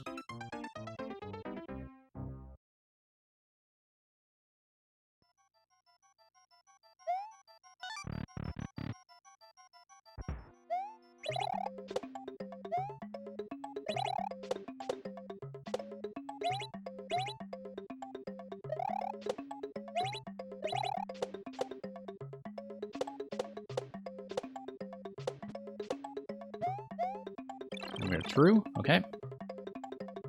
So yeah, the timer's actually very generous there. I mean, we were losing a lot of time on both of the jumps after the last P-switch. The higher jumps, rather. So what I'm going to do, I see that totally is safety coin and a goal, as you can see with the locked door. What I'm going to do is I'll just look ahead to the room. I'm not going to put in serious effort, but...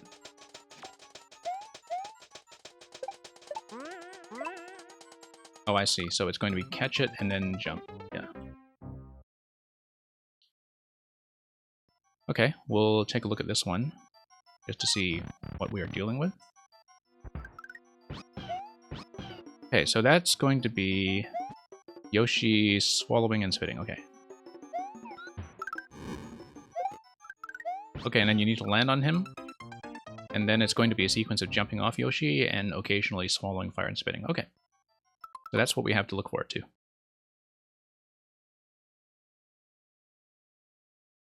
So the Awesome Lab, thank you for giving us an opportunity to see more of this. We'll push against the rooms we have not seen next time we get an opportunity to look at this. And once we have learned all the segments, I will hopefully have a more dedicated run where I cleared the whole thing. So,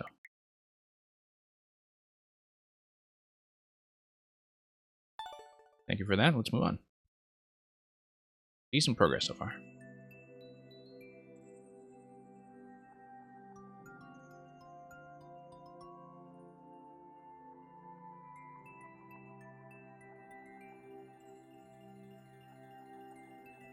TJS Lurch, I think, has been offline for a while, but we'll give you a chance to respond in case that is not the case.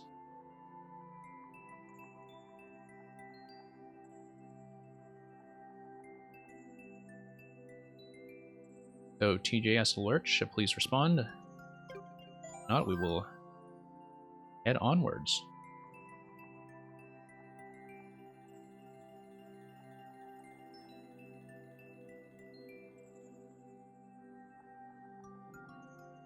And Aeolian, thank you for checking in.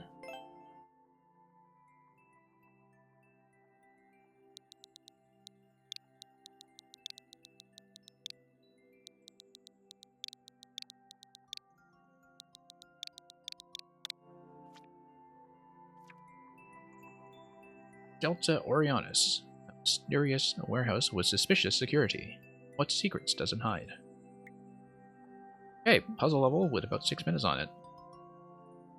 From the current ending record. 4% clear, so some things make you less, but let's give this a go.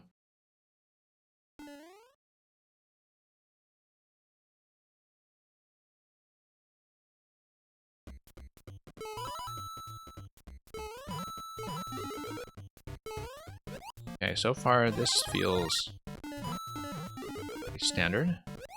We do need to eventually look for a key, but also swim down.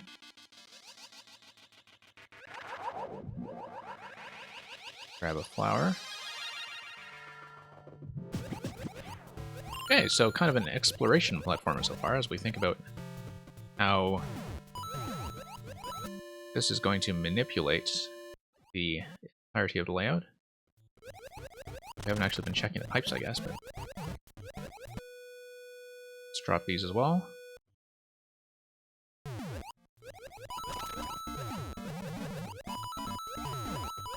Let's not get crushed. That poor fish that had already been picked clean. Okay, so we want Bonsai to probably hit this. No, actually Bonsai wouldn't hit that. Bonsai does not clip with anything, but we want to hit the shell. That'll be accurate.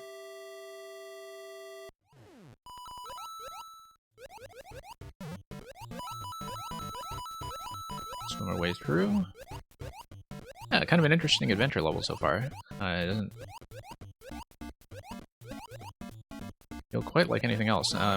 Okay, so that looks like it's going to block us in such a way that we'll need to look for some kind of bomb or big mushroom.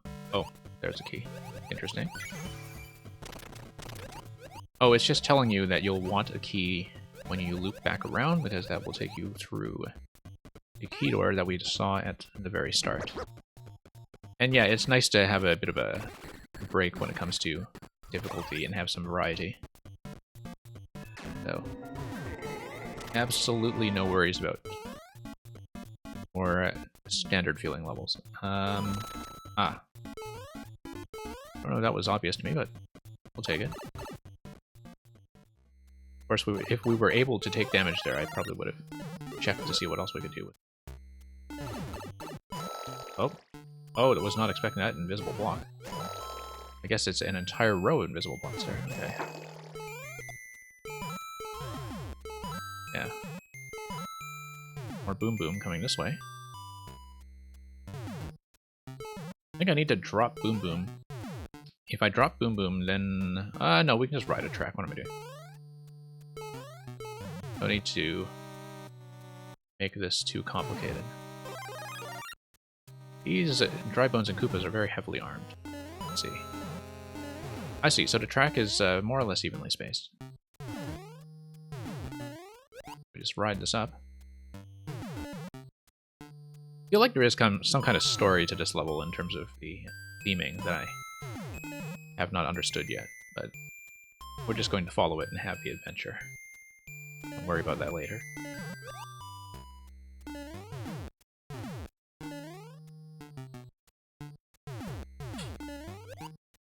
Okay, let's get back over here. Let's not fall down to the right.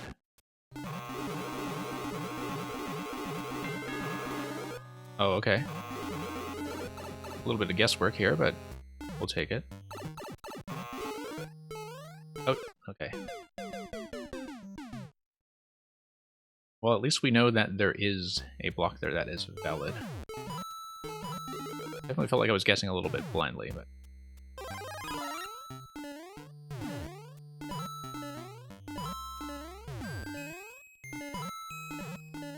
that's okay, that's how we play.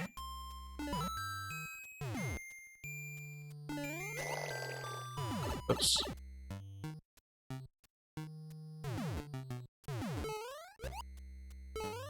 And let's hit the blocks on this side before we proceed, now that we know the solution. Whoops.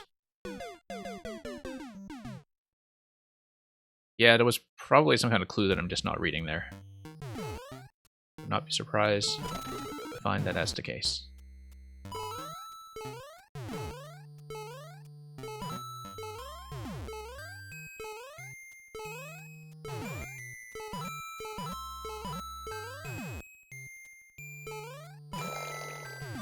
Okay, he's gonna drop. That's okay. Very carefully make our way over here.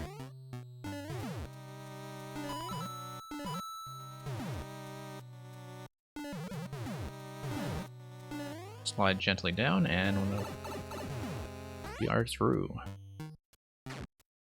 Okay, so if there was some kind of clue that I could read... Oh, I see. That's the clue I can read.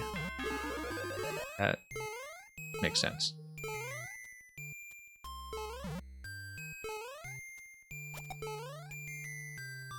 Can we just go over? Yeah. There's no reason to, though.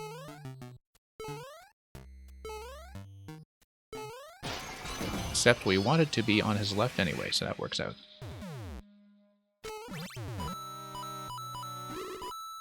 Okay, so Coin Trail is going to give you a somewhat safe pathway.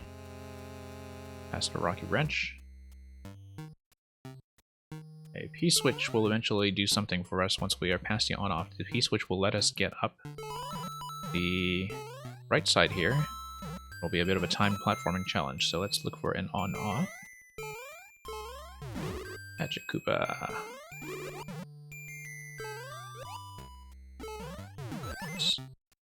Okay, we have a key.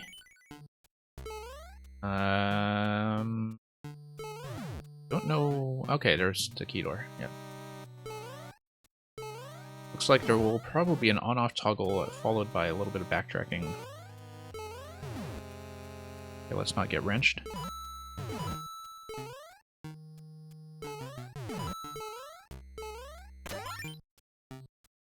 The player was supposed to find a hint behind the locked door. Okay. Well. Let's drop it in. Go do that. Okay. Toggle. Yeah, I'm usually good about cautiously reading hints, but that one I'm afraid I just missed completely. Okay, I had to be decently quick about this. Oh. We know there's a safe spot here. That's good.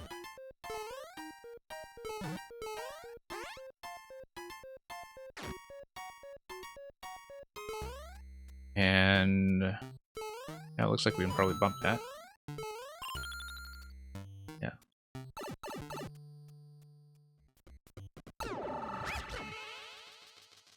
Let's not die here. That would be a bad idea. We kind of want to check the top spot, though. Okay, this is the top of the screen, so nothing there. Nothing going. Only 4% on this, really. That's lower than I would have estimated. Look at this stumpy little flag. I love how you made the base of the flag here, by the way.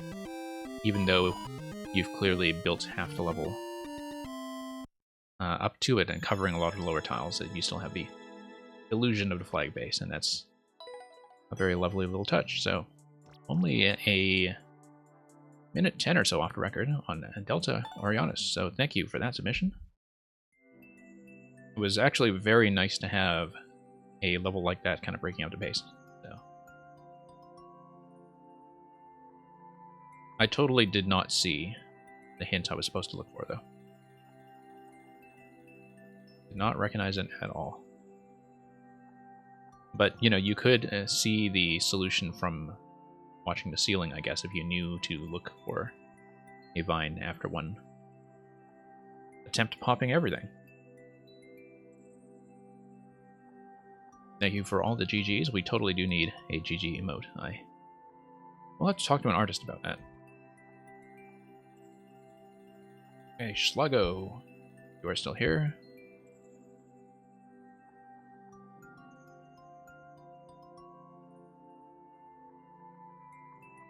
Yeah, I find that, you know, planning around where the camera is going to go, particularly when you are building a level that's fairly dense and does use a lot of the available space. Like, it is something that is, you have to be very rigorous about testing it in pretty much every room, because the player is going to jump around and try to stretch the screen as far as they can, right? Schluggo, I believe, may have left us. So let's move. Sluggo is around here fairly often, so hopefully see that at some other point. Okay, Q is narrowing to something a little bit more manageable. Big P, let's take a look at this one-screen precision that you warned us about. We might be very bad at it, but hopefully we will have fun. 6.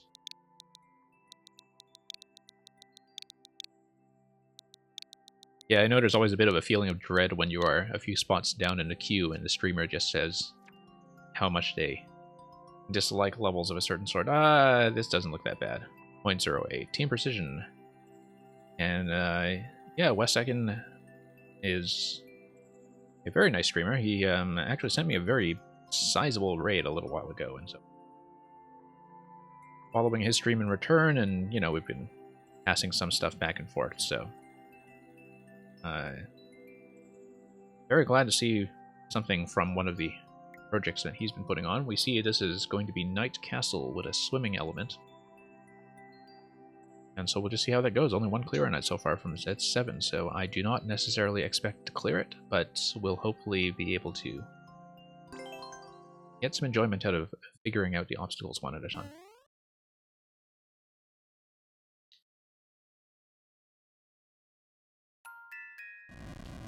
But yeah, a lot of what I was saying about, you know, precision levels earlier is that, like, I think some people forget to make them interesting in terms of variety, but here you can see already that on one screen that, like, it may be compacted into one screen, but each obstacle is something that is worth thinking about, and which is a little bit different from the previous one. And so when you actually have a sense of progression, the precision levels do come off a lot better. I say this, of course, as I'm running into the first muncher over and over. Let's actually take the time to read this level. We have 300 seconds. We see basically a couple of instances where we'll need to sneak under. Not here, obviously, but the Piranha Plant up ahead. I feel like sneaking under in the first one will actually be the answer, if we can do that accurately, given that the Piranha Plant is already going to clue us into the fact that this will be required at some point. I see those jump blocks in the middle left, and they seem to me like obviously they're not supposed to be hit, like you're going to drop fish or fire on you or something. Yeah, okay, so it is going to be that. We just need to not hop our way forward so aggressively. And thank you for the follow.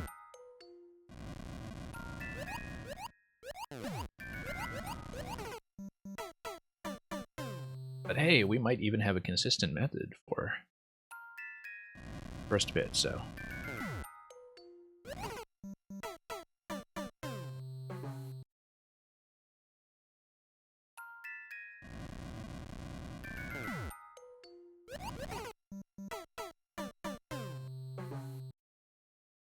And yeah, it looks like, you know, it's going to be a lot of timed maneuvers all the way to that door that you see at the end. And also just knowing how to hold back on the swimming momentum, which is going to be probably the most challenging thing to deal with here. Oh, whoops. Trying to go a little bit too early.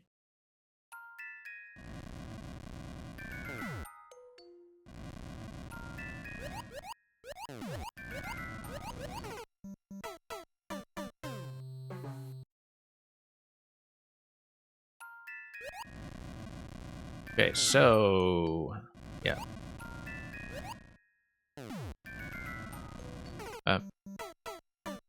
Thinking a little bit too far ahead now because I'm already sort of having my mind on the second muncher and what we will do with it.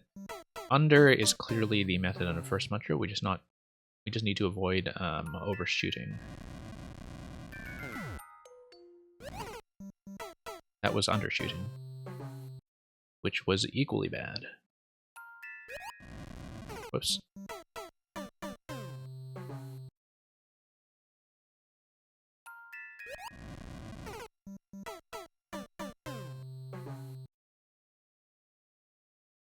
Well, we're certainly going to learn a lot about swimming as we progress through this. Yeah. Actually, even standing what appeared to be dead center on that block still gets you crushed by the Muncher. Munchers are just a little bit weird in general, though, just how they sit. Like, you know how when you stack things on top of them, like with the Muncher stack you see on the left center, they're always just a little bit under the line, and clearly on their left and right sides they're slightly over the line in the block. Okay, too much momentum there. Need a bit of a better course correction.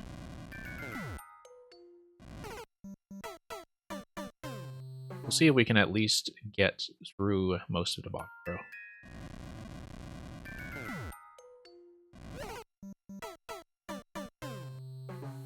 I find that sometimes with very pattern-based levels that at some point I start to watch the clock and try to associate specific movements with seconds on the timer.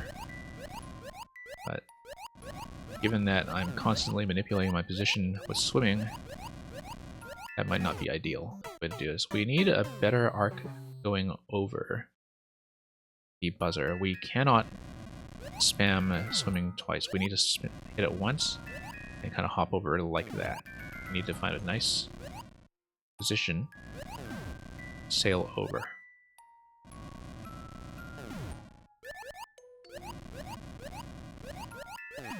There's a strong temptation to spam the swimming button. We must avoid it. Yeah, Smokestack, don't worry about it. We are somewhat far from getting to you anyway. We will,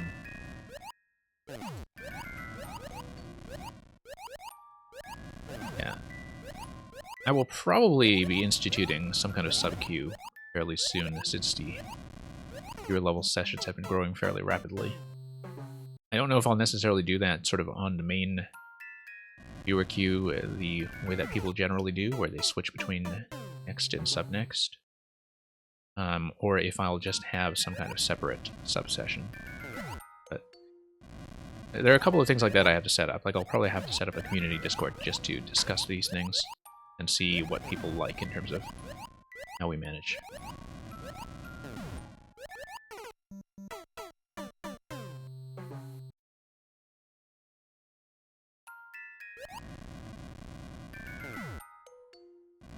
Okay.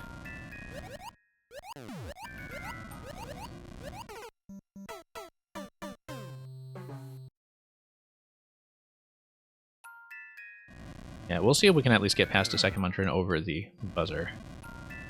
I don't want to be failing on the early segment for too long. I feel like we at least have the method worked out mentally for the first Muncher here, where we just slide under. Second obstacle, we clearly just have to sail over. One nice burst. Actually, timing when that burst is going to happen is going to be a bit difficult.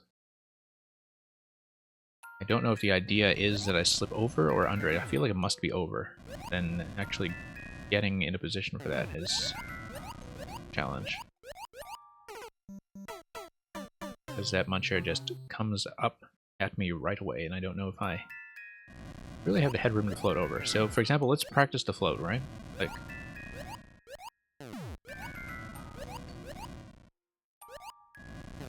how is it?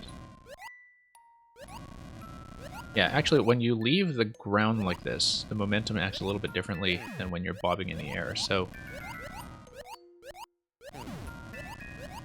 I actually don't know how I'm going to deal with the buzzer.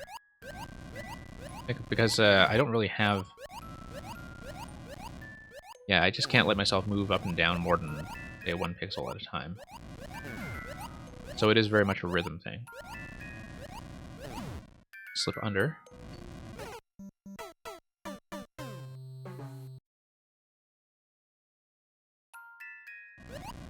But yeah, Big P, like I was saying, I will give this a fair shot. As you can see, we're not likely to get very far, but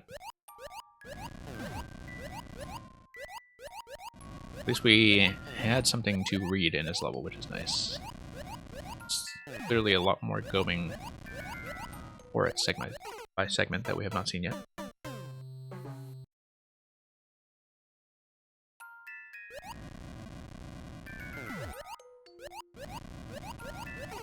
Yeah. Gotta find a timing to sneak in through there and kind of maintain our vertical level very gently.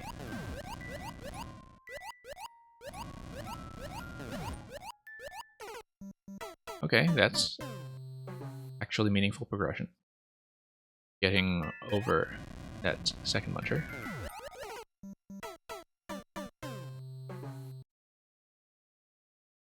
Yeah, at this point, my objective is just to get over to Sawblade, and then we'll see.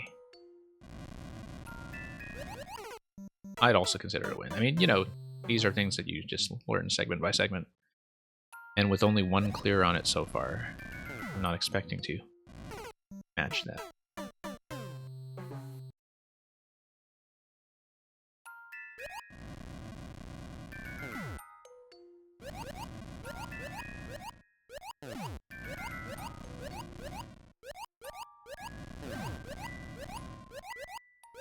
Okay.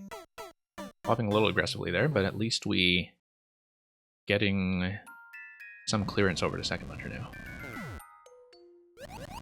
First one is feeling a bit more reliable all around.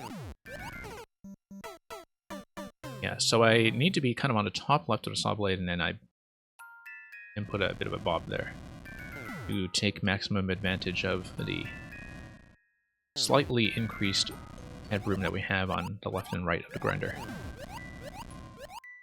Oops.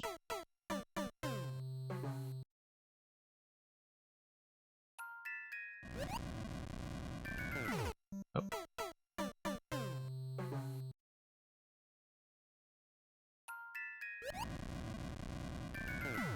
Well, I mean, when I play levels like this, I reassure myself by saying that at least we know that you had to put yourself through it too for the clear check.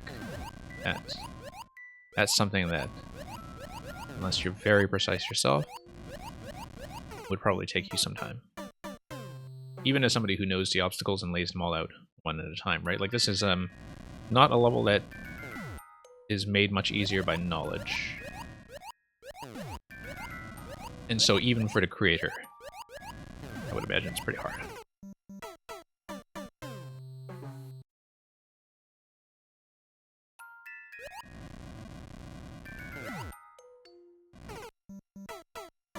Yeah.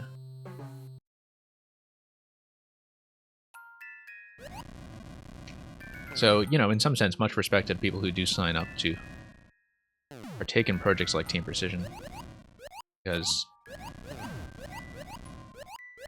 of what they are putting themselves through. That's something I don't envy.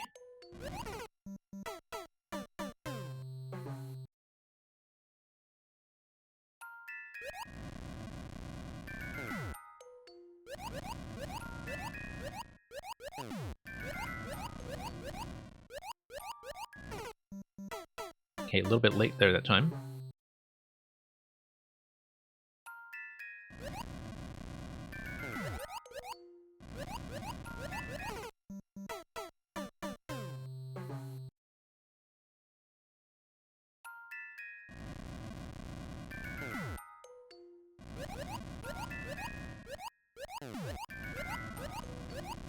Oops.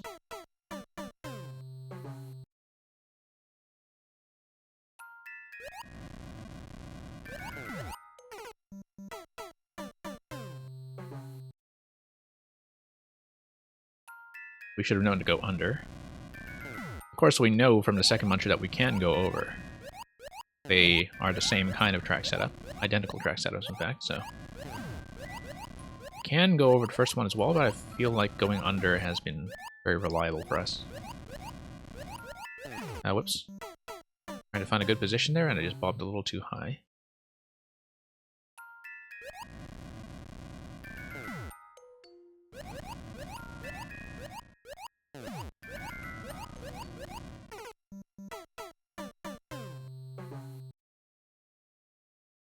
So yeah, we'll just make a few more attempts. I feel like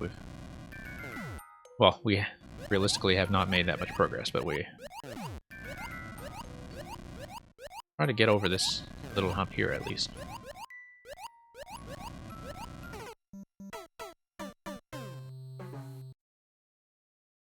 Yeah, a lot of it is timing, I think. Like, finding good timing to maintain a very level head in an extremely literal sense. Like, it's usually good to maintain a level head when playing anything in Mario, but here that is also physically true.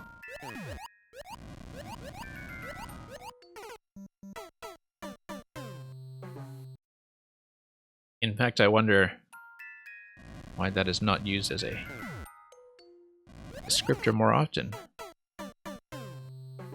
Because in this bubbling lava castle, not only do you need to stay cool, but you need to keep a level head while you're at it, so...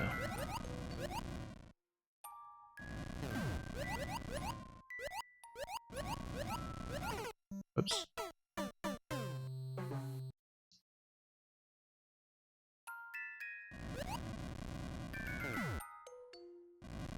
Okay, just a few more tries, not counting deaths to the first muncher. I feel like I should be able to do that consistently, and so I'm not going to count that.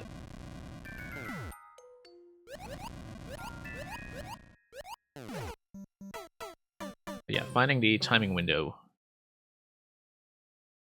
is going to take a little bit of work.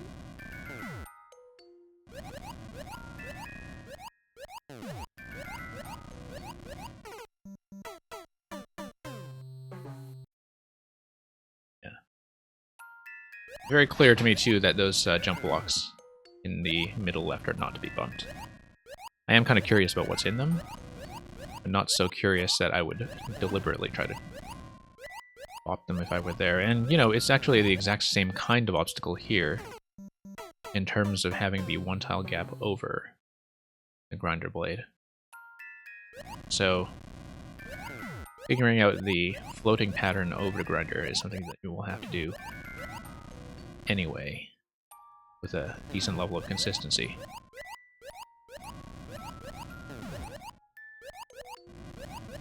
And that's fine, like as far as, I guess they're not really jumps because you're swimming, but as far as the maneuvers go, you are kind of learning very specific kinds of maneuvers for very specific kinds of gaps that are repeated, even if the setups are changed up, so it's like learning the first part of the level equips you with the skill set to do the rest.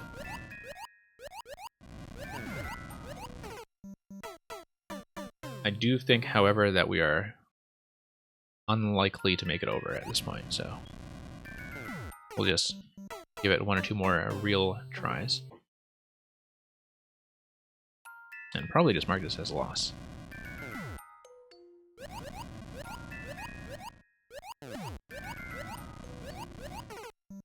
But yeah, kudos to the patience of the person who did manage to clear it.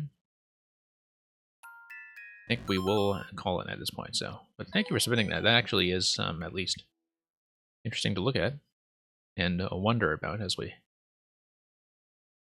push toward a little further. So hopefully that was a fair shot within the means that we have. We will mark that as a loss.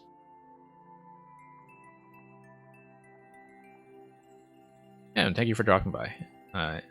Absolutely no problem with you submitting that, of course.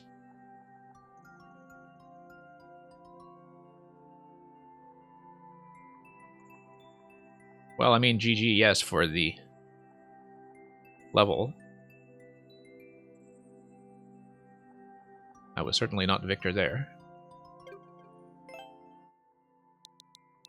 So, Thomas is going to give us an M17, which we will fire at a 3H0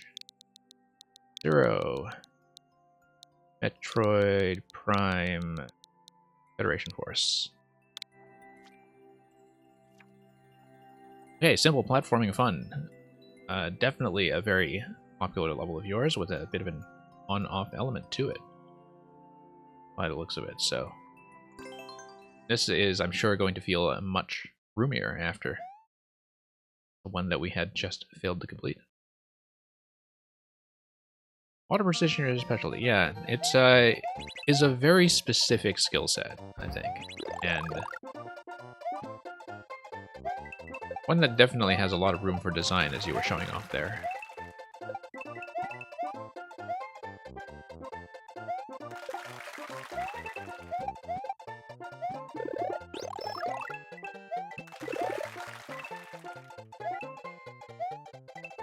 Yeah, I am impressed with people who can, in fact, do precision levels like that and do them as players.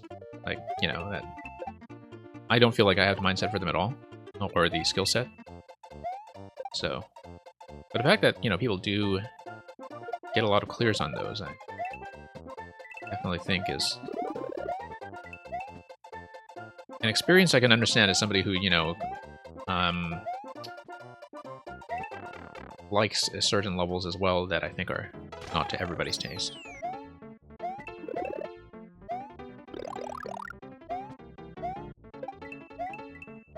Yeah. I love these little tracks here that add supports to the bridges, by the way. That's an aesthetic design that I've seen before, but it's always kind of nice to see that. It's gonna rain coins on us, as we're going to totally fail to collect.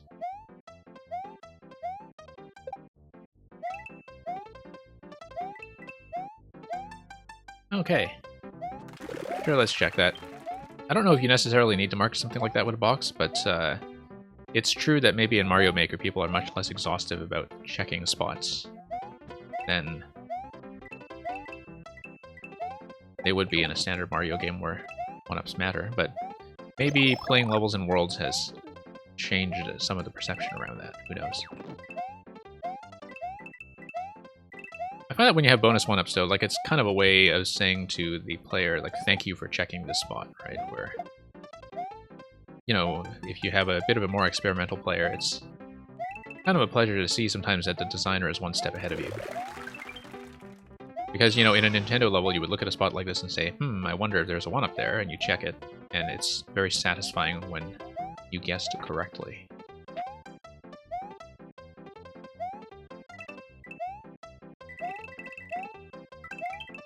I guess the way I think about it is that, like, you know, if it is going to be an invisible block anyway, rather than just a normal block, I don't necessarily see why you would need to make it visible again, but that's alright, I'm not complaining about it, I'm just saying that, it's, whoops,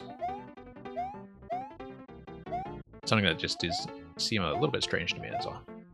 Okay, so, on-off toggle would give us the left side.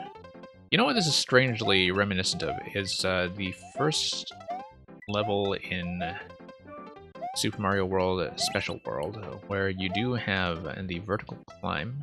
So the level is Gnarly, and Gnarly is the one that has all the green springy platforms, but it also has this kind of vertical split between a main route and an optional route.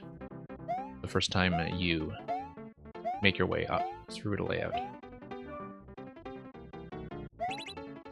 Yeah, pipe spewing rainbows? Yeah, that's very neat. Yeah, this is definitely a very pleasant level to look at, for sure. I feel like I mean, there might be another on-off switch up above that would let us back down, yeah. Because then we'll check the block. Well, I miscalculated, okay. That's fine. I lost track of where I thought my landing zone. You know what, we'll just do it this way. One up? Yeah. But a one up that kind of rewards you for a certain on-off state. I just kind of like how this is playable both ways, both states. You have a different difficulty tuning, and a different difficulty tuning gives you perhaps a different set of rewards. So this gives you a cape. I don't know what the off gives you, but kind of like 2 levels of 1. Let's get this. And down the pipe we go. Oh, no, not down the pipe, okay. Interesting, I saw the down arrow and just immediately thought, okay, let's Head down. Okay, so we see a whole bunch of stuff up top. That's clearly going to be a flight spot if we actually find enough room to take off.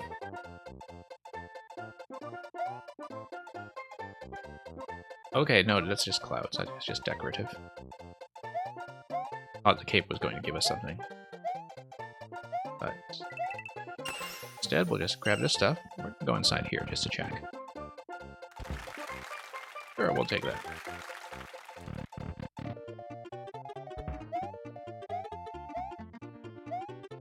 Yeah, nice little hut here. And sure, let's get a drop here and get the one up. We did not really end up using the additional POW. I guess we grabbed that after we used the first POW on dropping all of the 50 points. So yeah, for a level that is on the gentler side, that was indeed simple platforming fun. So thank you for that submission, and the GGs.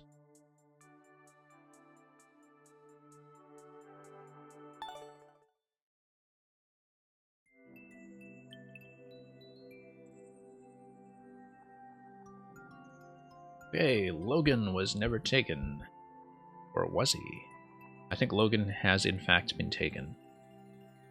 He is not here, but if they would like to correct us on this surmise, that would be a good thing to do. Otherwise, we will move further down the queue.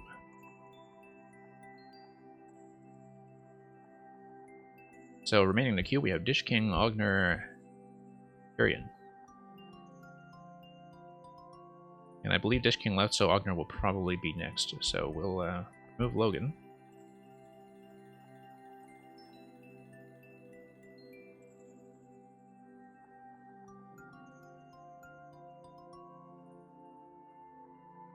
We'll give Dish King an opportunity to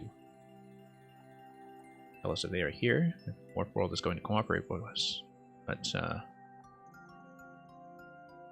I think Twitch believes they are gone, so I'll just give them a little bit of time to check in.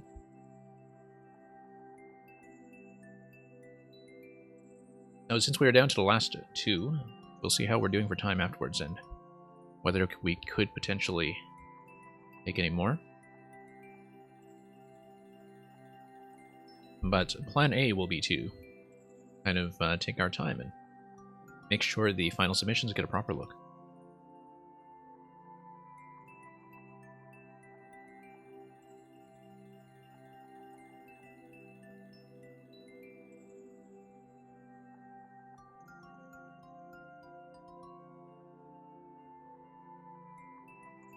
Okay, Ogner Twitch believes you are still here. And yeah.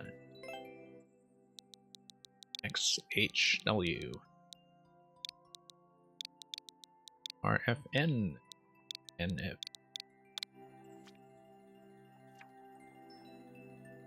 Okay, the Red Armada escape. Blitz your way through the Red Armada strike. Bombs away.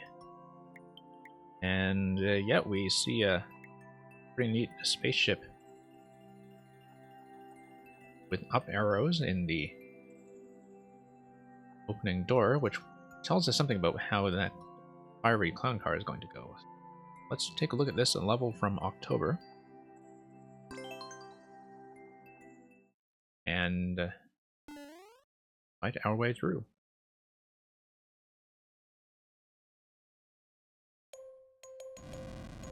No numbers. What do you mean no numbers?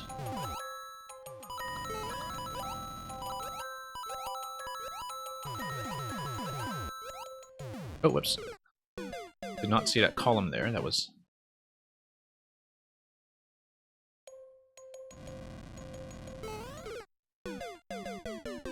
Oh, the level code was all letters. I see, okay.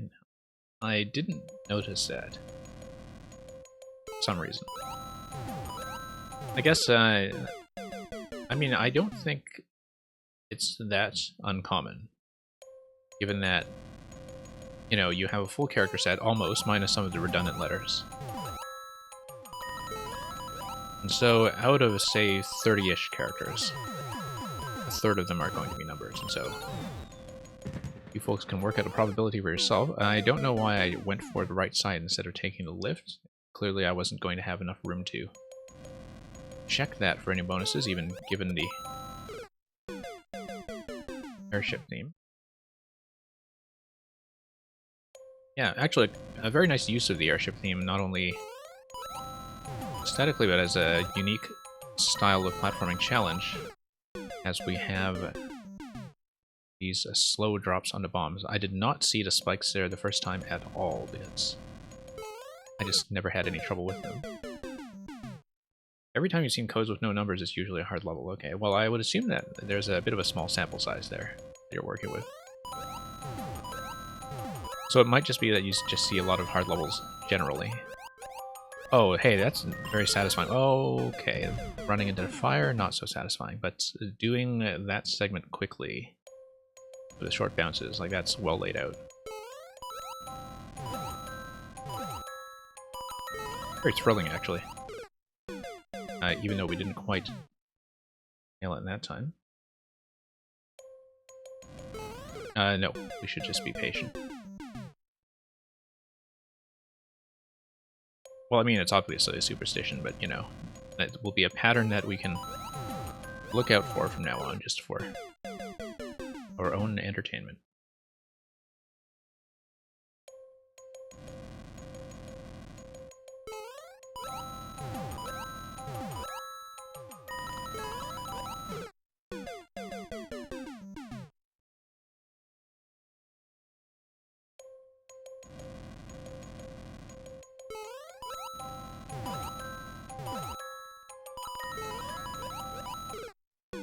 Okay, we should do at least a few controlled jumps to adjust our position here.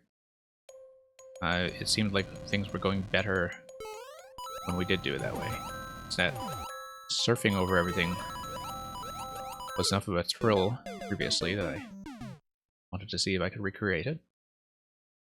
So far, the answer is no. So let's actually make some of these jumps. Yeah, control jumps was your intention. I can tell it was your intention, and that is how I got past it the first time, but seeing the very well-timed sequence earlier, I think, gave me a little bit of hope. Okay, there we go, fireworks. Fireworks draw your attention, of course, to this center column.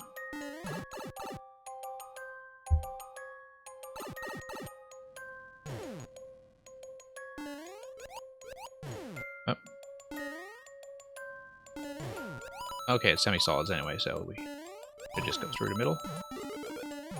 Grab the power of fire.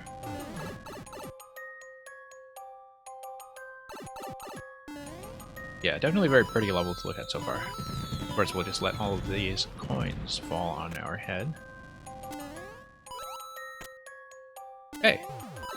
Of course, the first half of the level has given us a fair bit of preparation for this. Nice to have this gentle reset as well.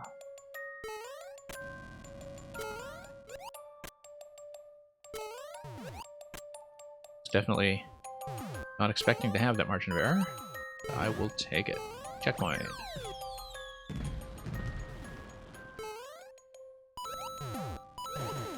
Down. Oh, okay. Yeah. It took me a moment to interpret the down arrow. Now I can just tell with a checkpoint starting at a one-tile position like this that at some point I'm just going to fall to my death immediately on respawning. But instead, we will fail a slightly different way. Okay.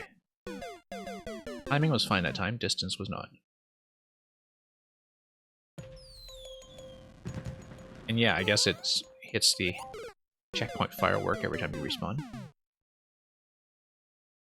Gives you something to stare at as you wait for the first bomb to come out.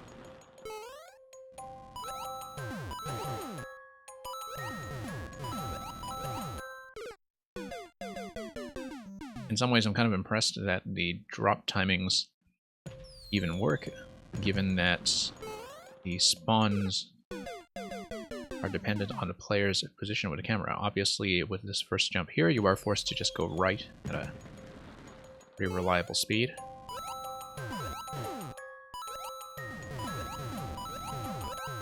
As you get into these lower segments, yeah, kind of nice that these spawns do work as well as they.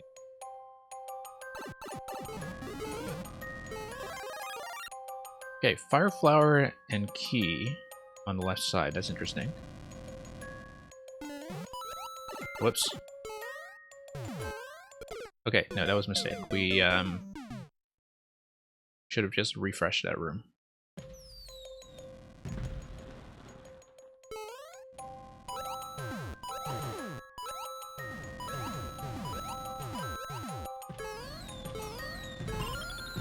Hey.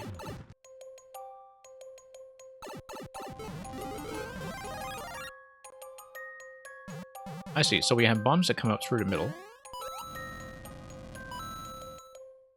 And... yeah. Whoops.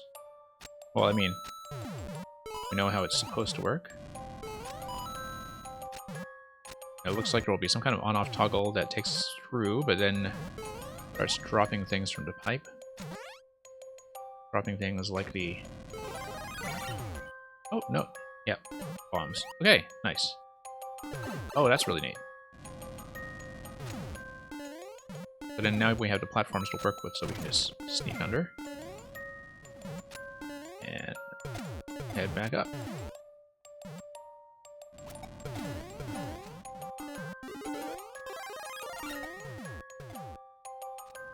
Wait for the next one.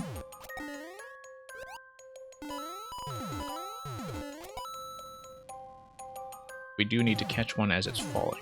Here we go. This one we can just... it's a 10 coin, we'll do it. Of course we'll do it.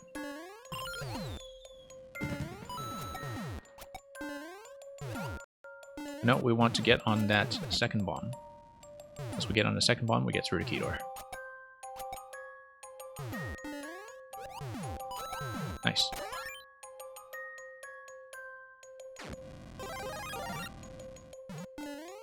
Not too early. Oh, that's not really a reset point. That's just a failure point. And that is the cover art. Right there with the Bob-omb and clown car that's shooting at us. Oh, whoops. Missed to jump entirely and slipped. Yeah, this is a death zone.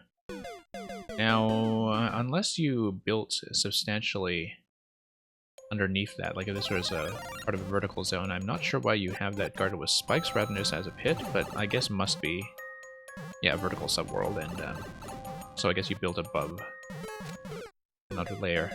In fact, as we can see, bottom of that layout. Okay. No, too early, too early. And that's not going to help us.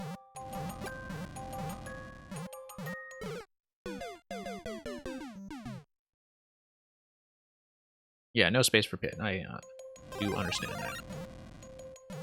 that. Missed to jump again.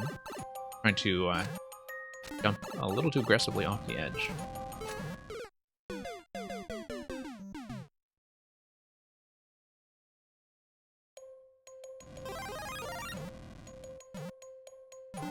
Hey, there we go.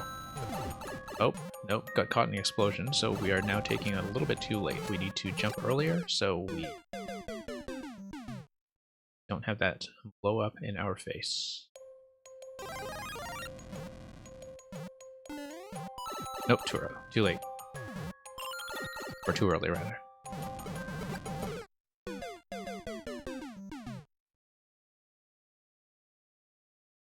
Okay.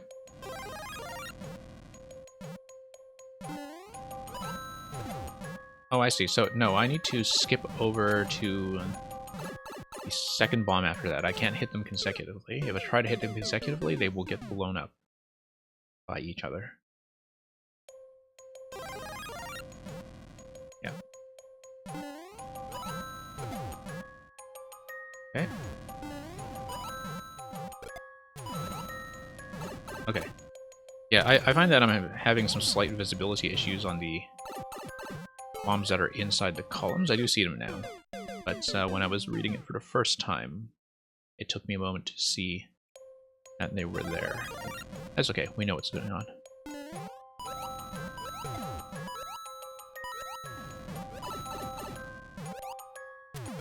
Okay, no, we need to drop that from the claw.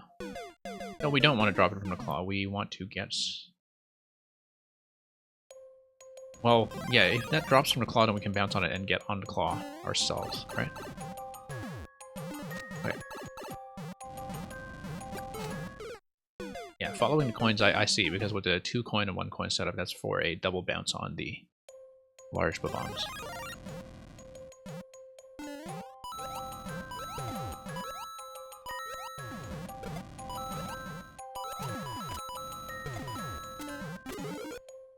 Whoops.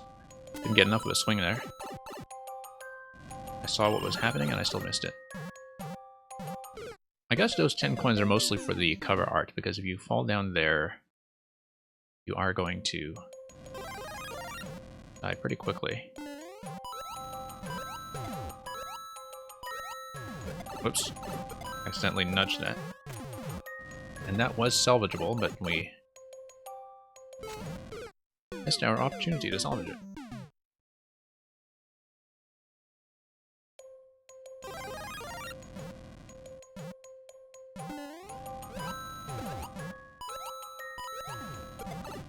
Nope. Yeah, I think I'd rather go right away on that one, but...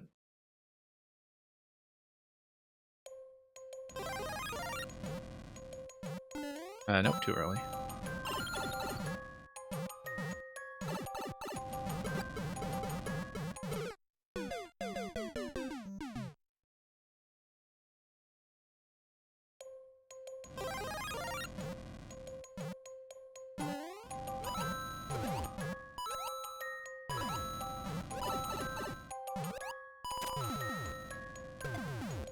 Okay.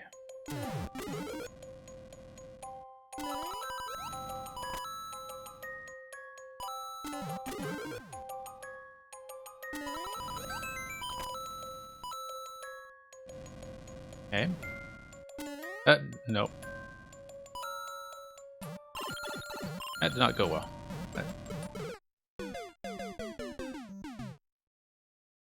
We had the general idea on the claws. That was just a miss. That was too early.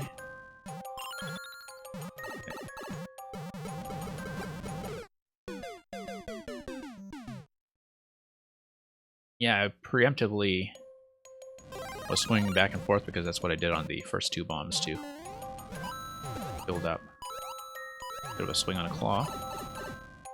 Coming a little close for me there. Whoops. Oh, got hit the second time this time.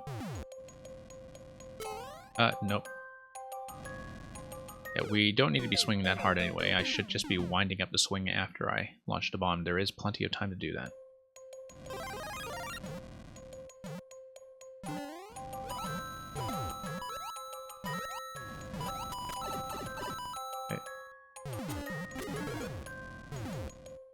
Okay. Too late. Way too late. Did not estimate the swinging direction correctly on time.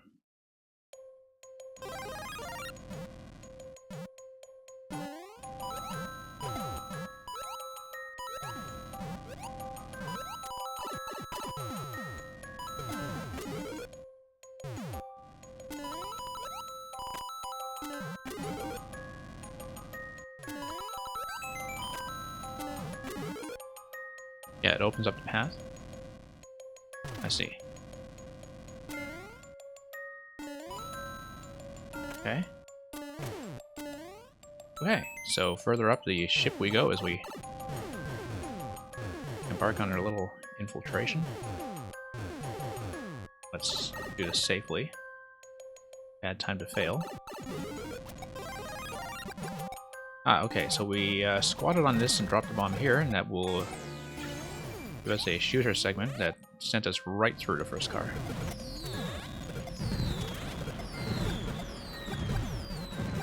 Okay, well that was very satisfying to do.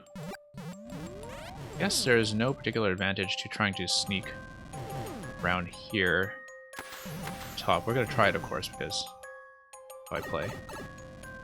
Nope. Okay, no reason. Let's just grab the flag. And we did not grab any kind of key for the ending, but then the claw catches you anyway, so I think that is just decorative. Using your remaining doors, so thank you. The king, while we are closed, we only have one remaining, so if the last one is quick, we might be able to take a level at the end. Thank you for the GGs.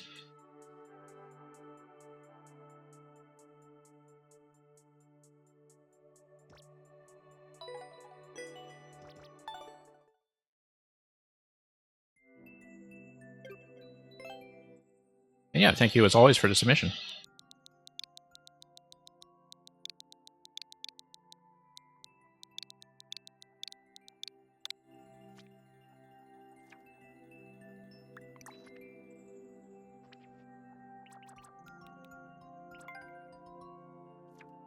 Now, do you want me to do anything in particular in order, or, okay, no world upload yet? Or, anything but the Mole King, you have to fix it, okay. So we have a whole bunch of stuff that's post-patch. Well, let's take a look at some of the clear rates. Yeah, some of them are clearly meant for your eventual world. I think almost all of them are meant for your eventual world.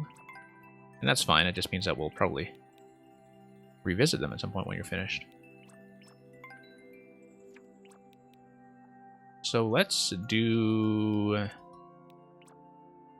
I mean, we've seen a couple of your Koopaling boss battles already, so let's do something a little different. Let's take a look at Claustrophobia. Puzzle solving, apparently. I say this, of course, having endured a precision level earlier, somewhat poorly. But if it is something that's more puzzle-based, sure, let's do it.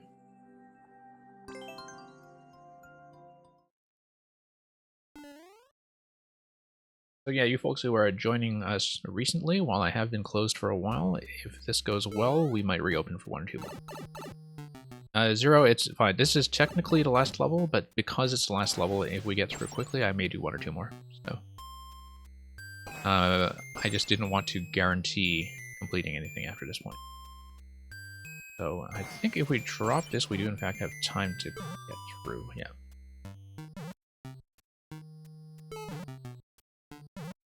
Nope. We're timing there. We can see all the death markers here from the signs. So yeah, the king and Zero, if you stay around, we may be able to do something. Probably nothing too difficult or long, though. Just given that we are going to be reaching closing time. Okay, POW block is just going to get rid of the munchers. I don't know why we didn't do that in the first place. Oh, because we would be trapped here, yeah. Okay. Let's see. Okay, so basically, though, everything that is muncher locked can be accessed after we find some way to, whoops, blow up the right side. Although blowing up the right side looks like it blows up a scroll stop, and if it blows up a scroll stop, that looks like it might be a final step before we get out of this zone. Let's drop the icicle again. So yeah, this will clearly be the way forward. No, we killed the bomb, and that's a bad thing, because we wanted the bomb to eventually walk onto the right side. I think we might not be able to clear it on this attempt then. So yeah, we want to toggle the on-off switch and then come back and then hit the bomb. Except we would need to toggle on-off switch again afterwards in order to have the belt send the bomb in the correct direction. If I'm understanding this correctly. Well, let's grab this coin first and then work out the rest. Oh, whoops. And yeah, hitting the POW will unblock that. It's just that we need to get into the safe zone more safely, so.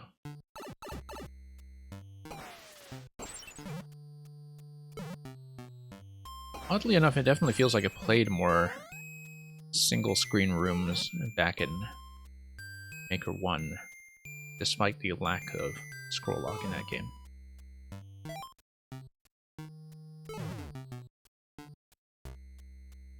But it may just be that a lot of the creators I used to follow back then are making different things nowadays.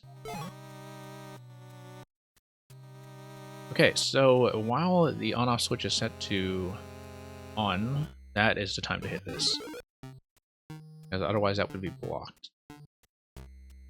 The P-switch would drop the muncher to the right, and that's the only thing it does, in fact. Dropping the muncher to the right. Okay, so we've done things slightly out of order, because we want the P-switch to drop the muncher, eventually to probably crush a bomb. Like, so you have a bomb that comes out of this. Bomb walks all the way to the right. If the conveyor belt is on the on state, then the bomb falls over. We eventually want the muncher to fall on the bomb, and so the P-switch has to come later. Although, yeah, because we need to do a bunch of on-off toggles before that. So this looks like it will be a failed attempt, but in the meantime we will see what is in these question blocks, so we can reveal the whole solution. Shell, okay. And shell. Yeah, because hitting the on-off here will kill the P block. Whoops. Wanted to climb up the other side. But... okay. I understand it. Oh. Toad, okay. Toad will kick in on the next... let's just do it now. We'll tank to clear rate a bit, but... play as Toad, yeah. Yeah, sorry, I know I was a little bit late seeing that message, but... thank you for redeeming that. Still had my eye on the level during the previous attempt. But yeah, if I'm sometimes late on recognizing your reward, do shout at me, so I don't miss you. Whoops. Too soon.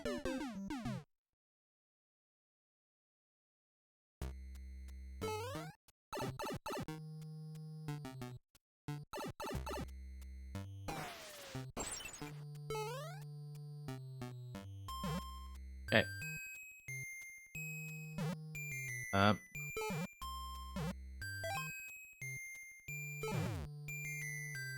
Okay, we'll go back down.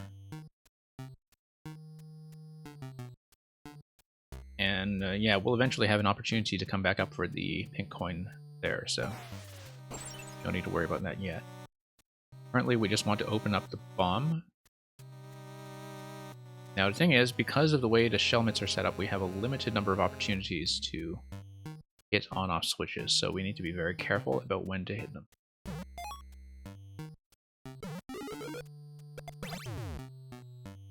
So at this point, we have a bunch of business to do. We need to spawn the bomb, we need to move the bomb over to the belt, and once we move the bomb over to the belt, then it is safe for us to change the on-off state again. Because that will allow us to release the P-switch. Okay. Got it. Drop. No. Bad climb.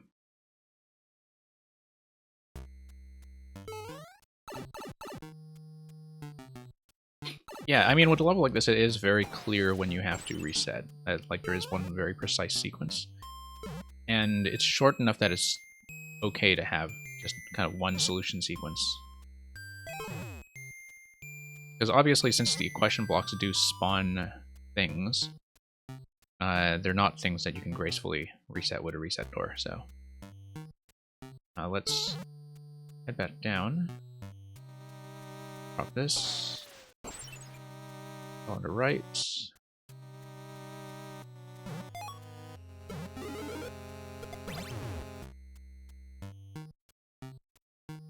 And we will...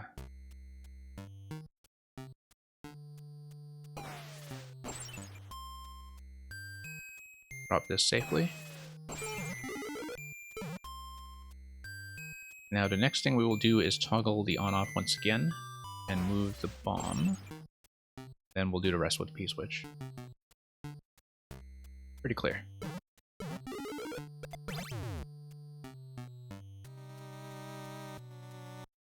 We just need to not die. Which is sometimes easier said than done. Yeah, let's not forget to pick up this coin.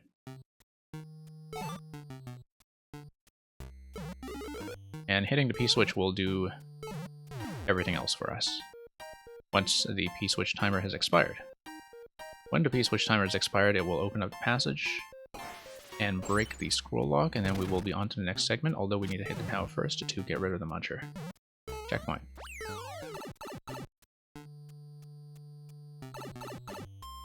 Yeah, I mean, you know, with a level like this, like, you will just need to put in some learning attempts, I think. At least here you have some spikes to kind of die gracefully as a reset.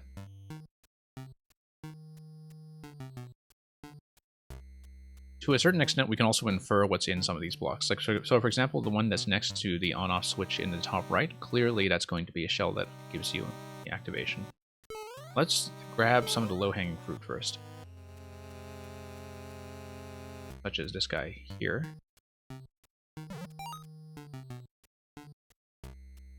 And such as this guy here, if we can drop gracefully.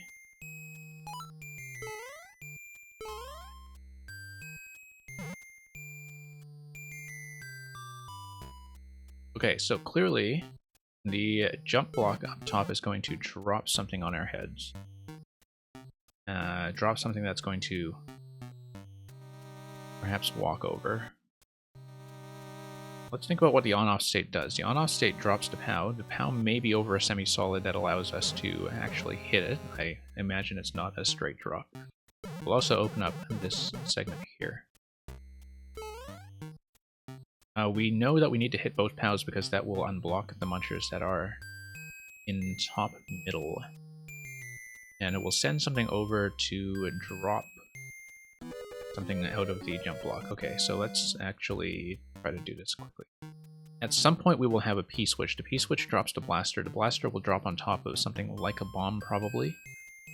So that means we'll need to walk bomb over, I would imagine. So let's just experiment.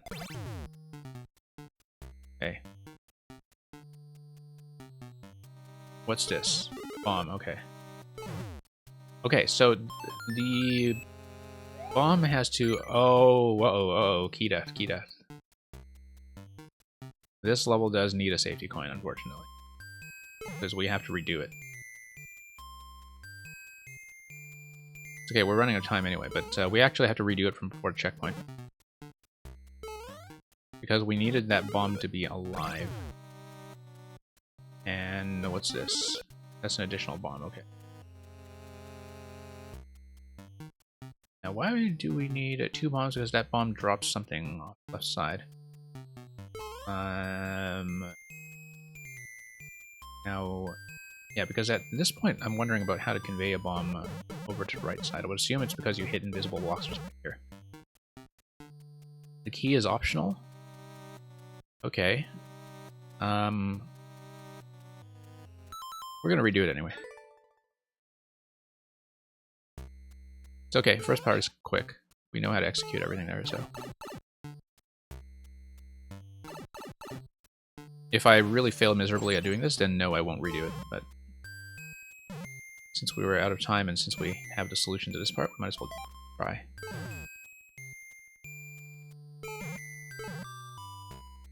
Okay, back down. Drop. On off.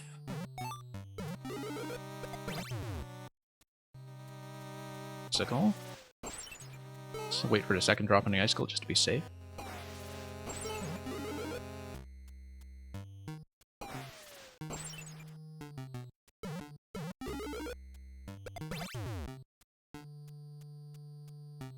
Oh, let's not get hit by that.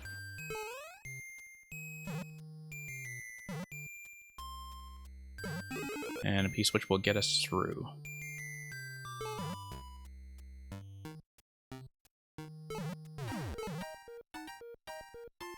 Okay, let's make our way safely.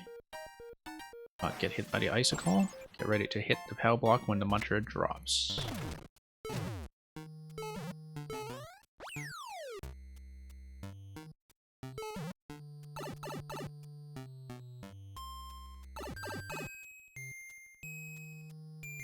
Okay, so the POW must be hit before bomb goes off.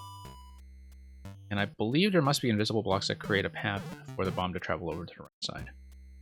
But let's grab the easy stuff and...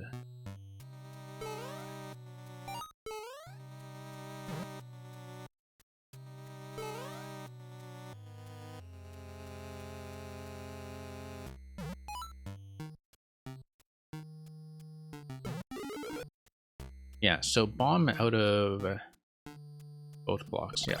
That's clearly going to be another switch hitting block over there. Let's keep the coin in reserve just for now, because we'll still have access to it. Oh, I don't want to hit the question block yet until I've cleared out all the POWs. Okay.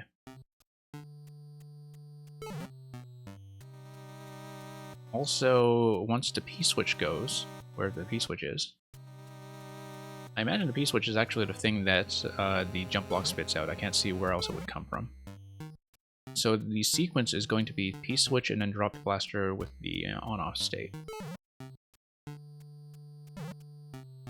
let's kill the other muncher first.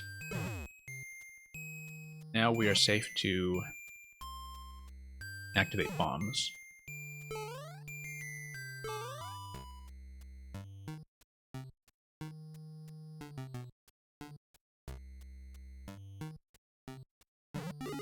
Okay.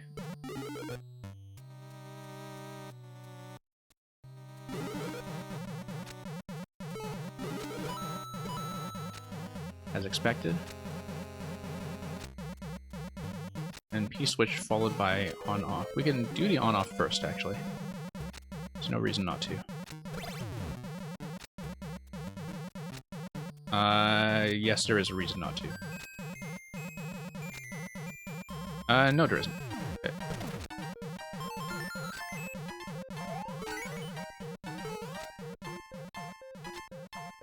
Okay, true ending.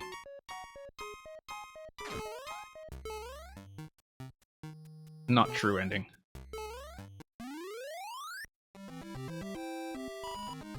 Okay, so that was the last level in the queue, but the King and Zero, since you came in with a little bit of time to spare, I'm going to reopen.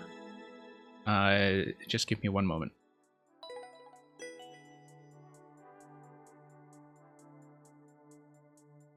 So for those of you who are present, please get your submissions in now, and I will be closing immediately afterwards, and we will see your last submissions for the day. And not just you two, but like everybody present, since there are only a few viewers remaining, like send me one last load if you want, and we will do those. Yeah, short is preferred for these, as I would ideally like to wrap up in the next half hour or so, but if we get something hard, well, we'll deal with it. So if that is everybody, I will close up as soon as I punch in first code from the King. It's just the maker code, by the looks of it. 5x W 5K.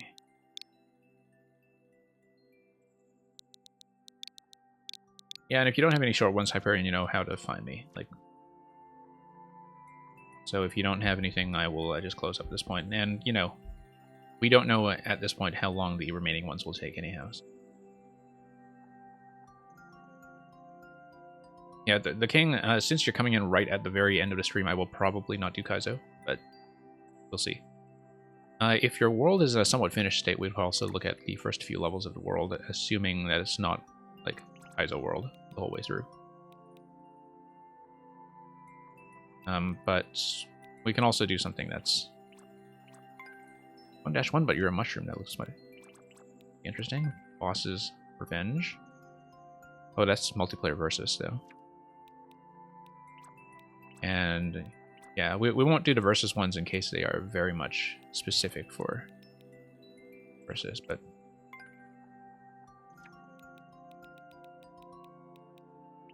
don't touch the P-switch, just don't. Yeah.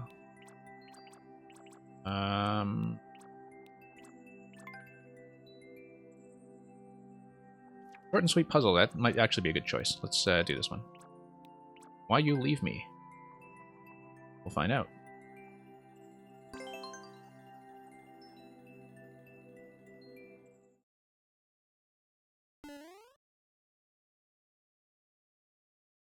Yeah, and hopefully we can catch you for some of the longer and more difficult levels on different streams. So we see a spiny hat right under the coins in the top left. The spiny hat will give us what? It will allow us to smash bricks first of all.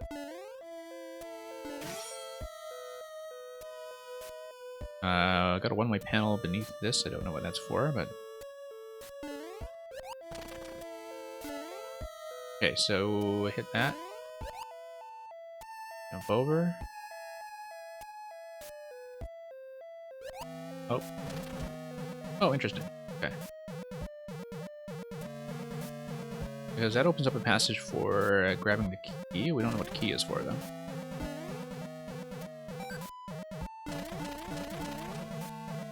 Okay. Key doesn't actually do anything, as far as I know. But we need something to drop down there. There's some stuff going on with the one-way panels down there.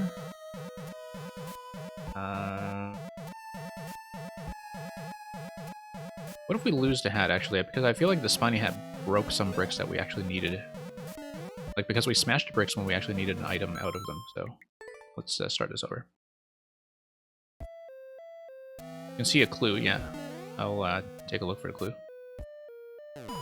I'm gonna check these anyway. Okay, no. We may have stuck ourselves. So.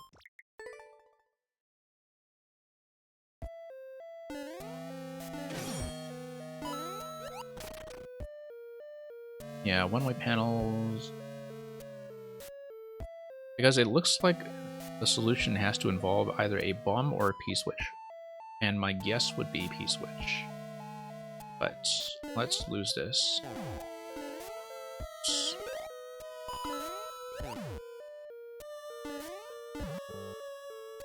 Oh, okay, so you see how that popped into nothingness? That is an entity trick, I think. Because there is an entity limit thing going on here where we knew that because of the trampoline coming out of the pipe. The trampoline did not come out of the pipe until we killed the Goombas. So we need to kill this. And then the trampoline comes out and it adds one entity, doesn't it? So at that point we need to grab the key. Grabbing the key reduces entities by 1. Reducing entities by 1 allows us to hit the block that is on top. So now we just need to figure out how we have a jump sequence that allows us to do all of that.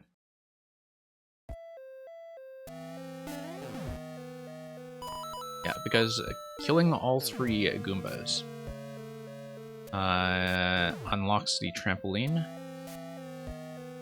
After you unlock the trampoline, grabbing the key allows you to go back over. But the question at this point is, how do we go back over? We do it by smashing the bricks that are under the semi-solid.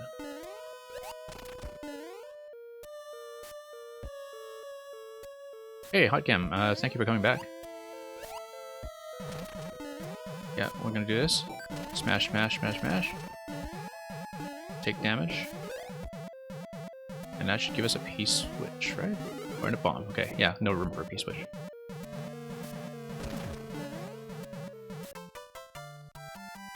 Well, thank you for that, King. Yeah, Hotgam, hopefully we'll be able to take a look at your revision at some point. Why you leave me? Well, because I stomped on all the Goombas in your level, that's why.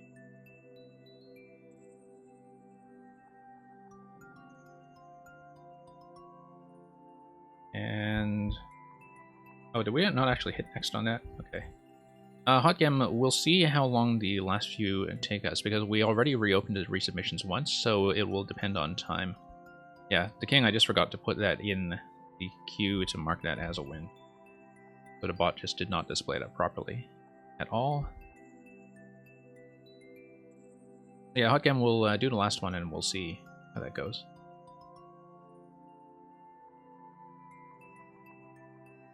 But I am kind of running over time at this point. Yeah, I know that it was the Ludwig level with the pipes from earlier today. Yeah, I'd be happy to take a look at it.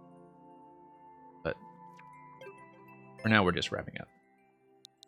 6, 4, B, 0, 8. And yeah, because we have this and we have a level from 0 to Nova. Firestorm! Fight fire with fire, you've got my attention. Very high clear rate. Practically automatic. But about a 30-second record, so let's see if we are in for a spectacle.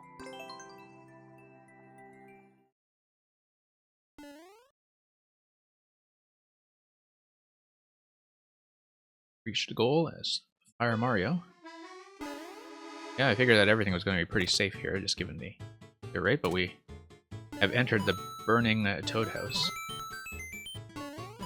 And kind of interesting that you can launch some of the fire flowers up into the crevices. It's rather entertaining. Okay, so this is going to be the goal after we have the clear condition of obtaining 1 fire flower. We'll see how that goes. We grab a fire flower, we come back, and then... yeah, we just need to follow all these stumps. Outpace the stumps, perhaps. Oh. Gonna happen? What's gonna happen? It seems important that we are here, but then there's the P-switch there? Okay, yeah. That's going to open up. Okay, great. Clear condition obtained. And we descend through the firestorm. And ascend through the firestorm.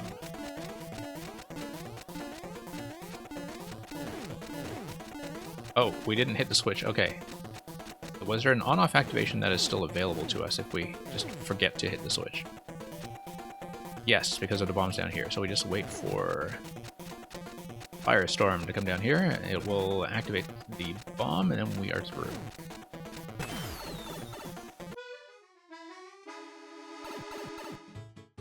Being impossible to die, well, I mean, I'm sure some people just try to time out or something, or find some other way to inflict that on themselves, so. Okay, we need to actually ignite the bomb. Not enough to just sit here. In fact, well, I mean, technically we could sneak through and take damage. If we were trying to be speedy players, and if we had precision to do that, that's the way that would work. So.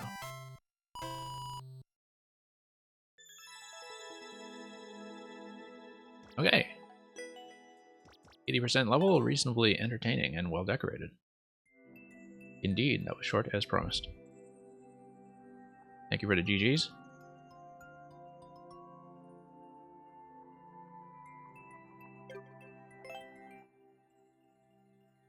And yeah, thank you to all of those who dropped in so late in the stream today. I know that I sometimes don't manage to make anybody extra at the end, but some things went efficiently today, so. Certainly did not look like that earlier in the stream. We had some very lengthy wipe fests earlier on. Okay, Iggy is a Gifthund. So let's fight Iggy. And it looks like there's going to be a poison mushroom ahead of him. But watch out for that.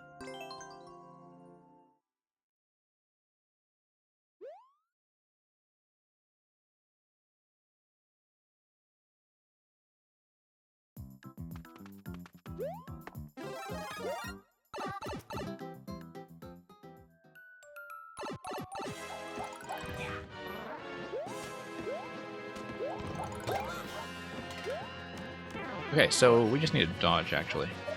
I think spin jumps are going to help us quite a bit here, as long as we do not get a shell in the face.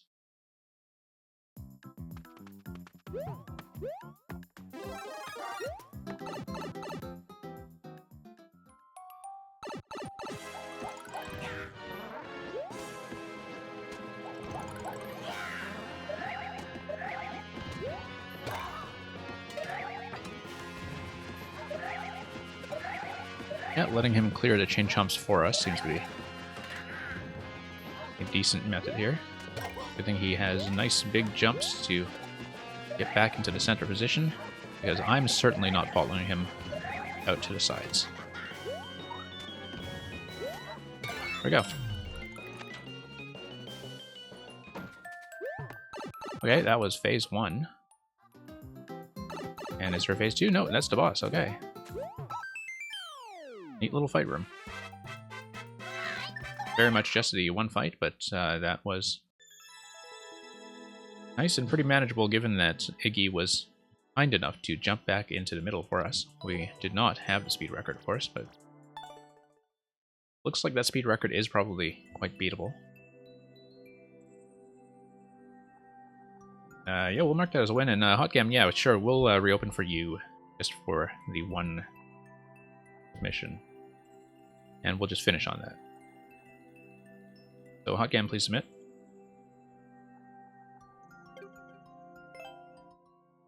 And then we'll close back up.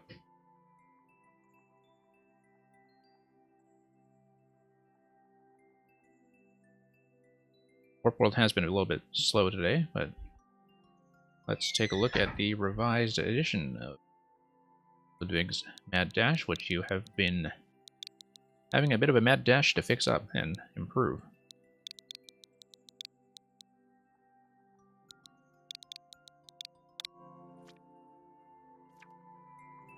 Yeah, it doesn't happen often, but it seems like my recommendation to have some fast levels was taken seriously.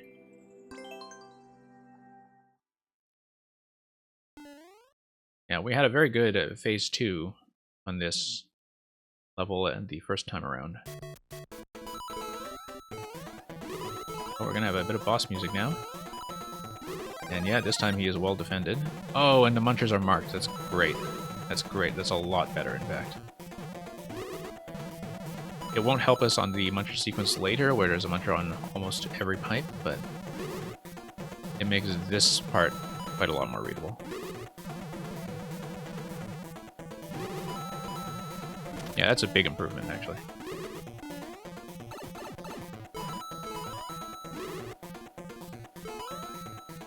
Okay.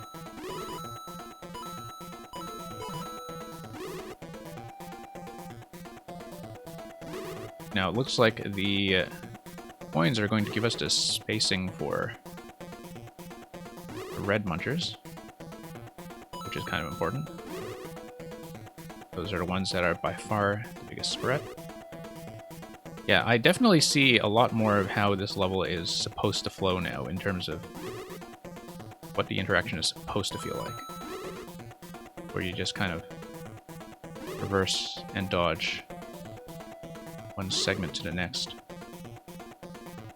It's a lot clearer to me now. That this is working as intended now. Question is there still the surprise muncher pipe at the end? Whoa. New gimmick is the fireball. If the fireball beats you, it's over. Oh, I see. So you need to outrun it. Okay. So you can't just be really slow.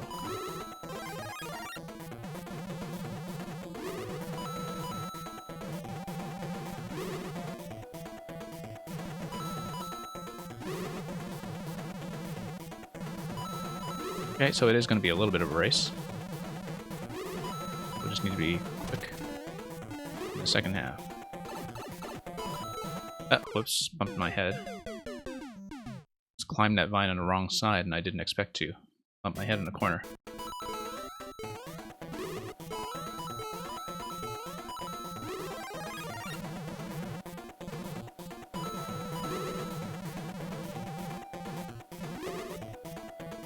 Well, I don't know, it worked pretty well as a dodging game, so...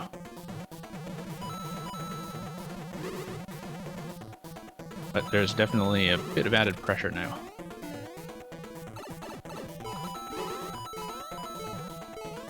Whoops. I had one jump that totally missed there, and...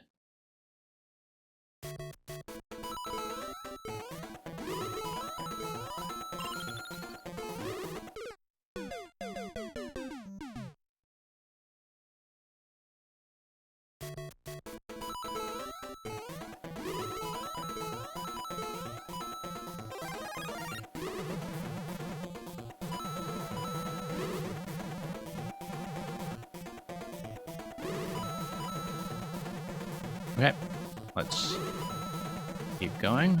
Making good time so far, I think. The fire is on screen.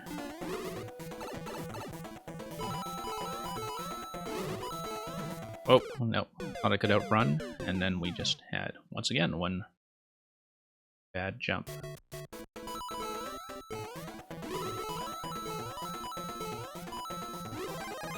Yeah, that's very true. We do know that using both jump buttons is a trick there. I just didn't really think about that. Because I was still positioning myself pretty carefully, so...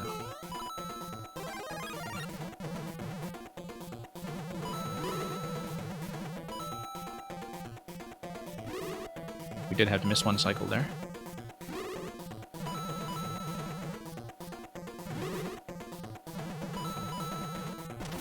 Yeah, we're still doing enough stop and go. I don't think that improved my time that much. Whoops.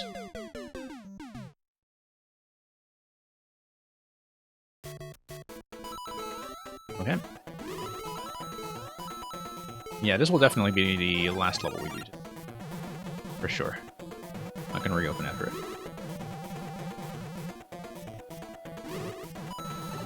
Nope, too slow.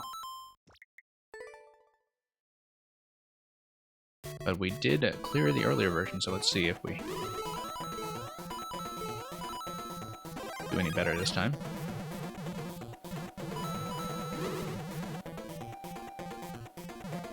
Yeah, that was an unfortunate projectile. Did have to force us to skip one cycle.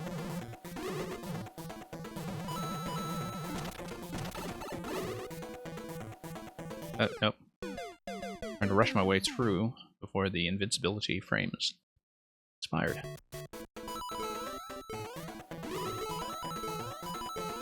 One major difference when you go back to the original Mario games is you realize how generous the invincibility frames really are in Mario Maker. They last a long time.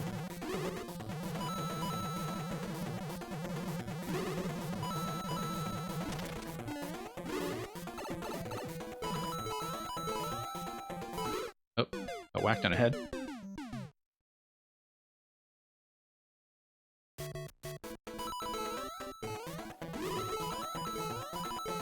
Fireball will likely pass me in a big muncher part? Well, yeah, we'll see.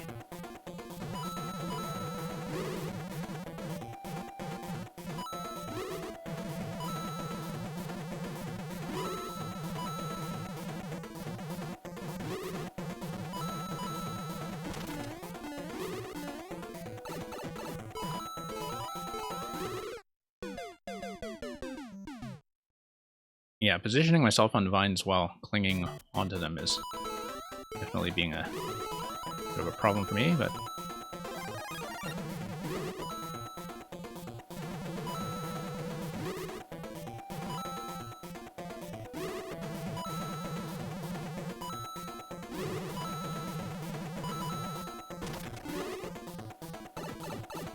Oops, missed a jump.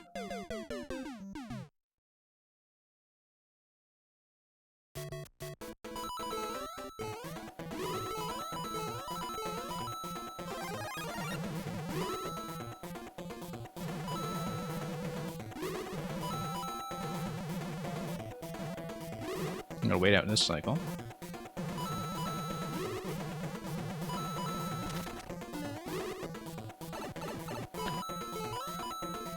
Okay, gotta run around. Drop. No, I needed more of a dash there. I had a little bit of trouble on a drop. I know I should have done a full drop, but I couldn't see where the projectiles were ahead of me, so... I want to take too many risks in that segment. Nope. Loss.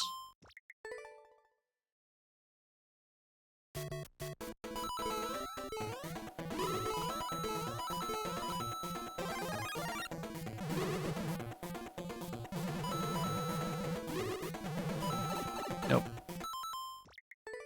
Yeah, the red pipe is incredibly quick.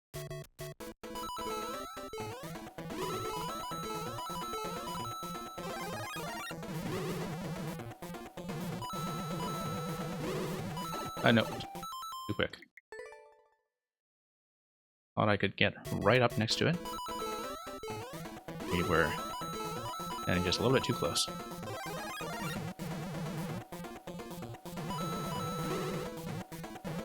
Nope, had to let that projectile pass.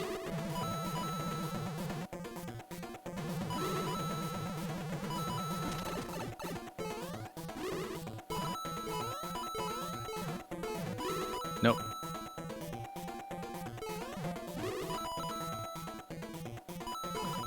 Okay.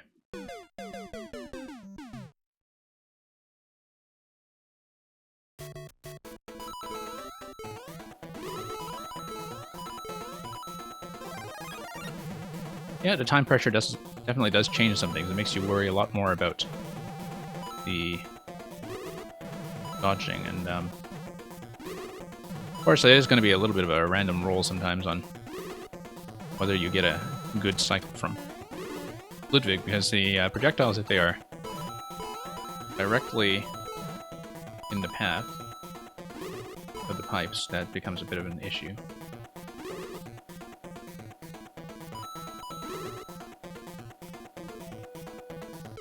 Yeah.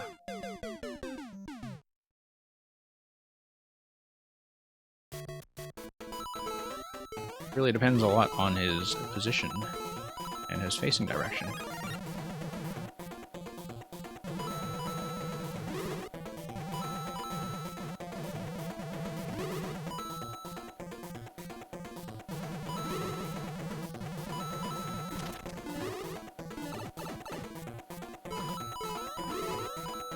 Okay, we'll let him pass. I did not mean to cling.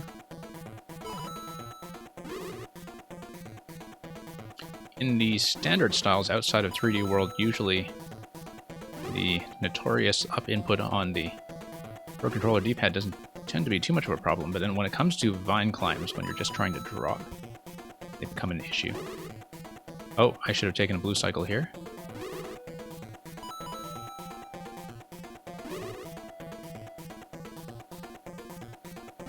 We'll need to catch up afterwards. Oh no, trying to run a little too quickly there again.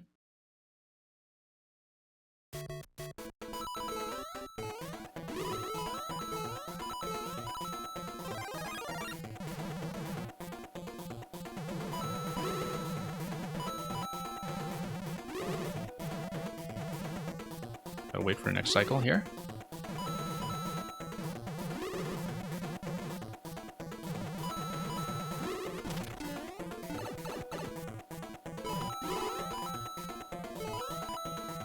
Yeah, we have to Ludwig wrap around. Because his positioning up top there, at the top of the climb, is occasionally a little bit obstructive.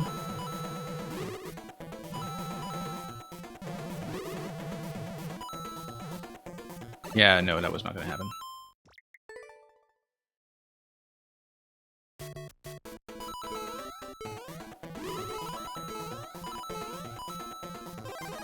Honestly, if you did not point out the fireball and also have it in the level description, I'm not sure I would have noticed it. I probably would have taken the level extremely slowly and not paid attention to the timer until the end.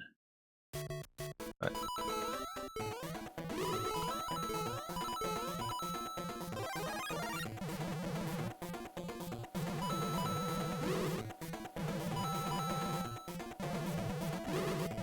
okay, we gotta wait this one out.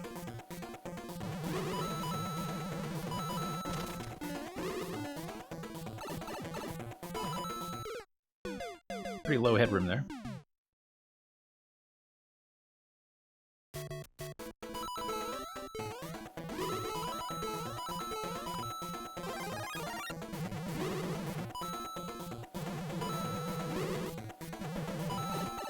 Nope. Alex, this is the very last one. We actually did reopen the queue earlier because we added some short levels, but this is absolutely the last one we're doing. And yeah, you may have seen this level early in the stream today. This is a revised edition that removes the cheese with the Koopa. with killing Ludwig at the very start. And it also makes some other changes.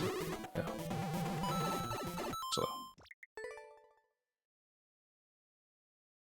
Yep, there are the coin trails that have been added underneath the muncher pipes as well as a fire-based timer. Oh.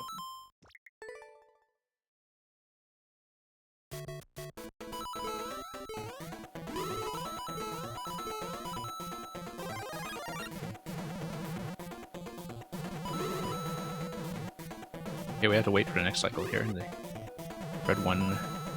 Yes. Nope, too slow.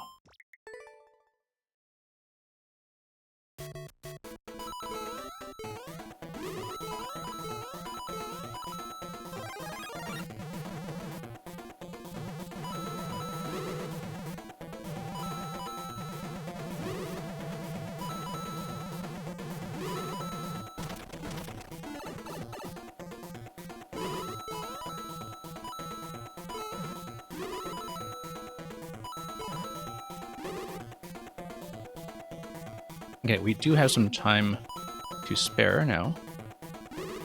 Not that much time to spare, though. Had to miss one cycle there. Ah, had nowhere to go.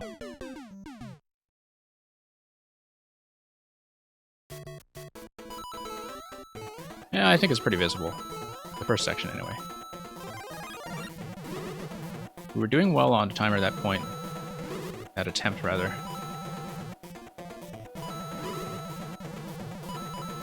I just ran into all kinds of trouble. Okay, I have to let the big wrap around this side.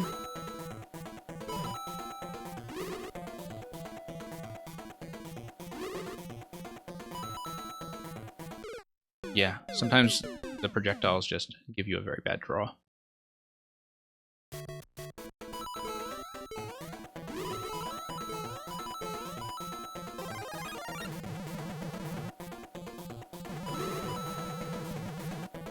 Nope, we'll have to wait. There is a little bit of RNG to the difficulty, I think, just from where Ludwig is going to fire at any given time.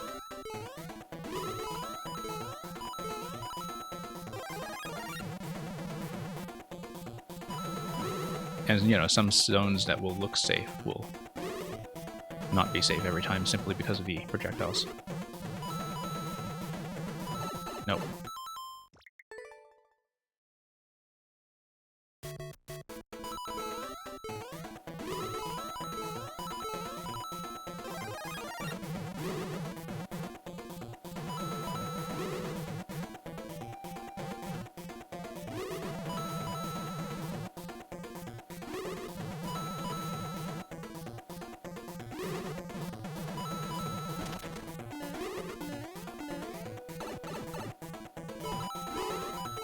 Nope.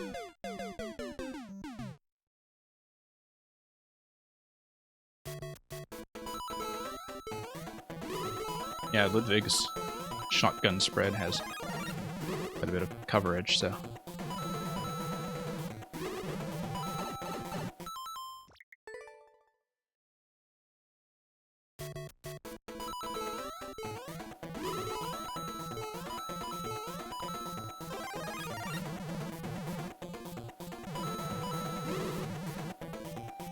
Nope, gotta wait.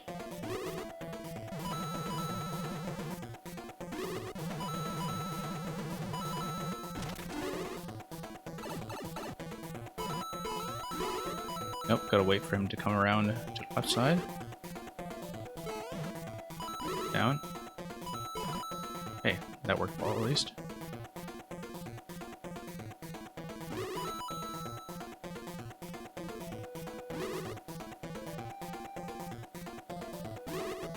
Yeah, sometimes I do need to watch the projectiles in advance just to see whether I will have a safe zone ahead of me.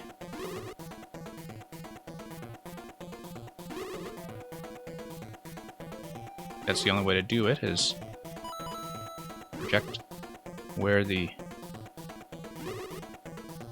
Ludwig firing will go.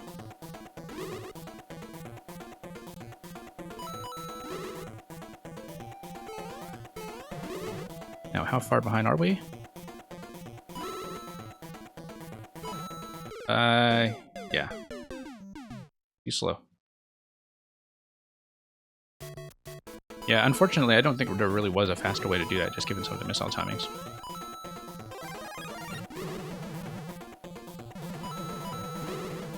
I still don't particularly like the mantra at the end, to be honest, on the last pipe.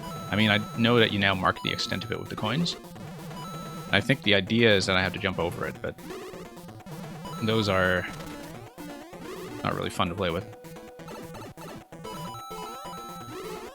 Okay, drop.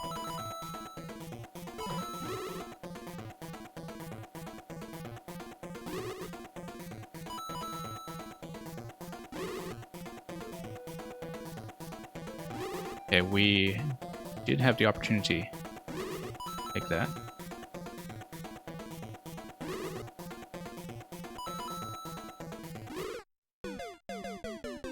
Nope, that's not a run.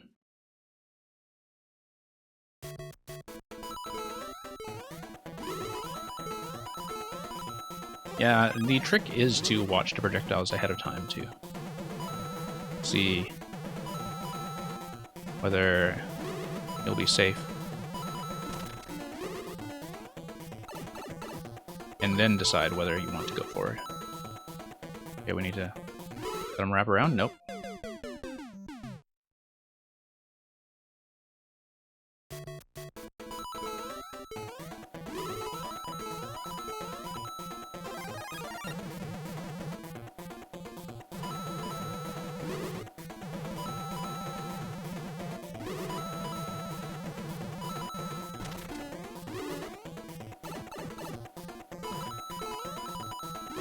Okay, he's got to wrap around the side.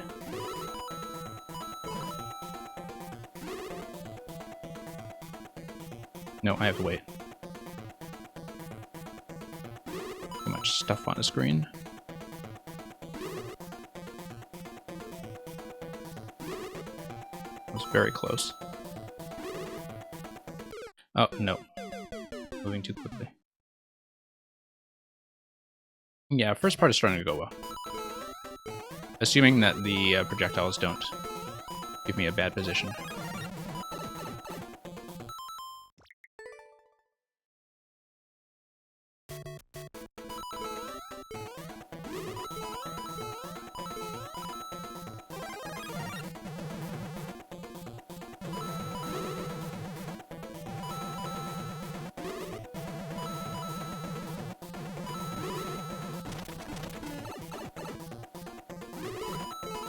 Okay, he's got to wrap around the left side. Good.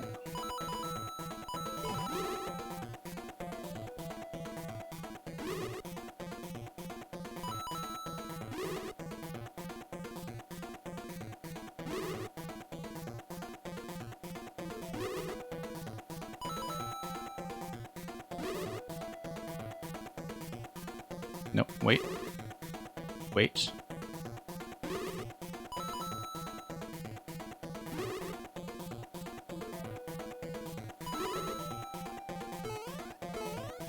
Okay, we're ahead.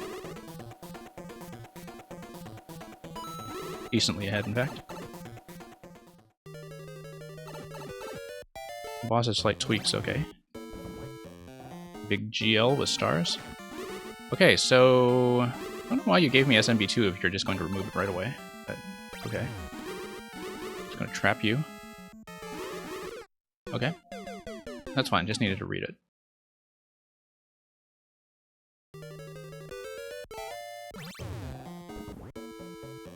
Oh, the boss music. Okay, that's fine. Yeah, that makes sense. I feel like I do need to get the right side in order for the survival timer to start, given how I was seeing the mechanism earlier, but... Whoops. Yeah, it is a nice little boss track. Yeah, I hadn't thought about the boss music being preserved like that. It is, of course, the way it should work, but...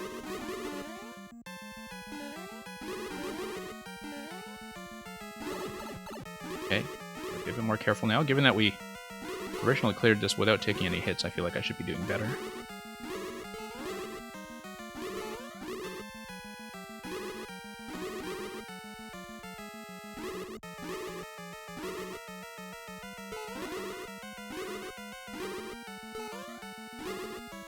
I feel like part of the trick is just to lead their shots nice and close, which will leave me some room to run away.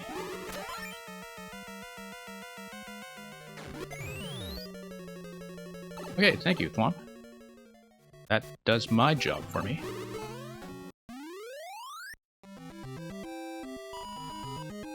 And thank you for offering me first clear. I think I might have done.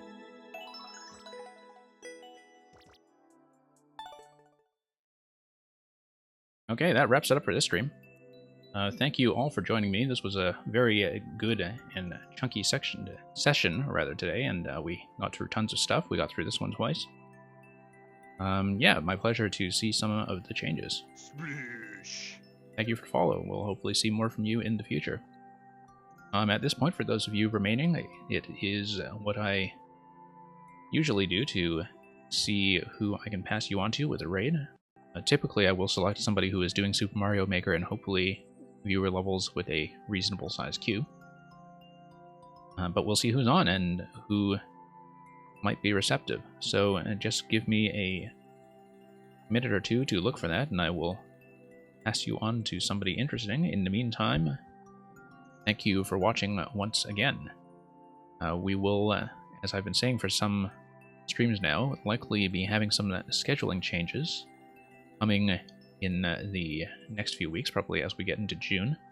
I will post those, and I'll hopefully be able to keep a daytime slot like I have done here today, which would be afternoon NA and evening EU. We usually do one of those at least once a week. It has been Wednesday so far, but I'm thinking of moving it. But I will keep people posted, and those of you who follow me, you will see me around, and hopefully get through more of your levels soon. So thank you for dropping by. That is all from me. We will pass you on. Have a good afternoon or evening wherever you are.